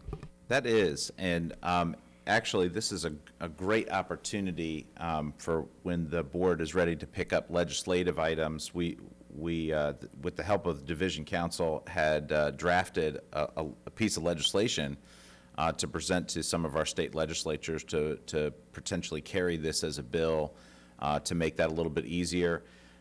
That being said, we certainly want to draw the public's attention to these changes because this would add a substantial amount of structure to our committee structure and definitely change the dynamic for the board in terms of its reports that they would receive and meeting schedules as well, trying to make the meetings a little bit more laser focused and meaningful and not necessarily as nebulous as they have been in the past. And engaging of engaging more community folks, I think. Correct. Creating a committee structure that was based on your magisterial structure, and one where board members would have a little bit more direct say in creating a rotating schedule of members that populate these committees, with also some attendance expectations tied to them as well. Well, I think, Was that a comment? I don't think so. Oh, okay. I just wanted to clarify that one of the additional benefits to this is that because we would adjust the timing of the reports so that they're more conducive to our structure. So, for example, the finance budget from the community would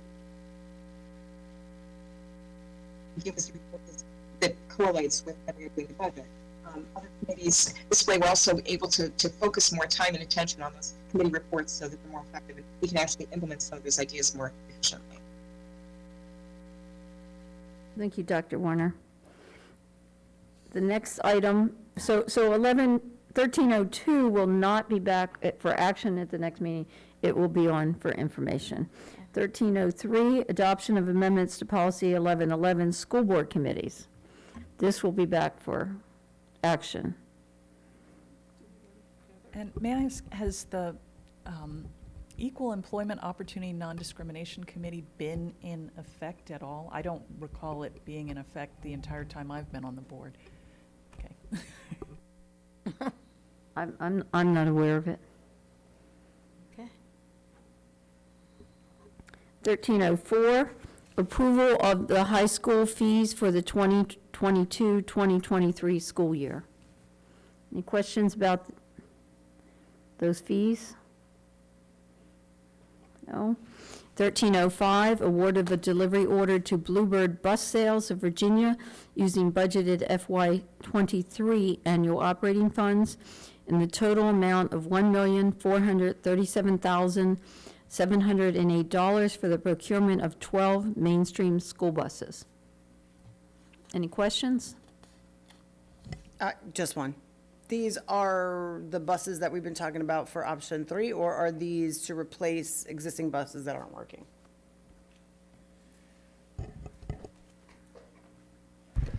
So they are at first going to be an expansion of our fleet. Initially, over time, they are going to replace existing vehicles. So these were what were budgeted in the FY23 budget, so an expansion of 12 buses. So while we wait for all of our buses to come in, we will be very carefully analyzing which ones are expansion and which ones are to replace our current fleet. And quite honestly, almost 100% of them are going to be an expansion until we get up to a complete fleet and we receive all the buses we're waiting on. Fortunately, coincidentally, these 12 we have a chance of getting actually sooner than a lot of the other ones we have ordered. With talking to the vendor, they potentially have a slot that they can slide us into where we actually will get these as early as July or August. Fingers crossed. Right now they have penciled us in for those 12 buses. Would this need to be moved up? Would this need to I had the same question. Yep, we're be fine. moved to action sooner? Dr. Warner, I think we're okay. We've already been in communication with the vendor, and they have already kind of set these aside for us, and so I'm comfortable waiting until the next meeting.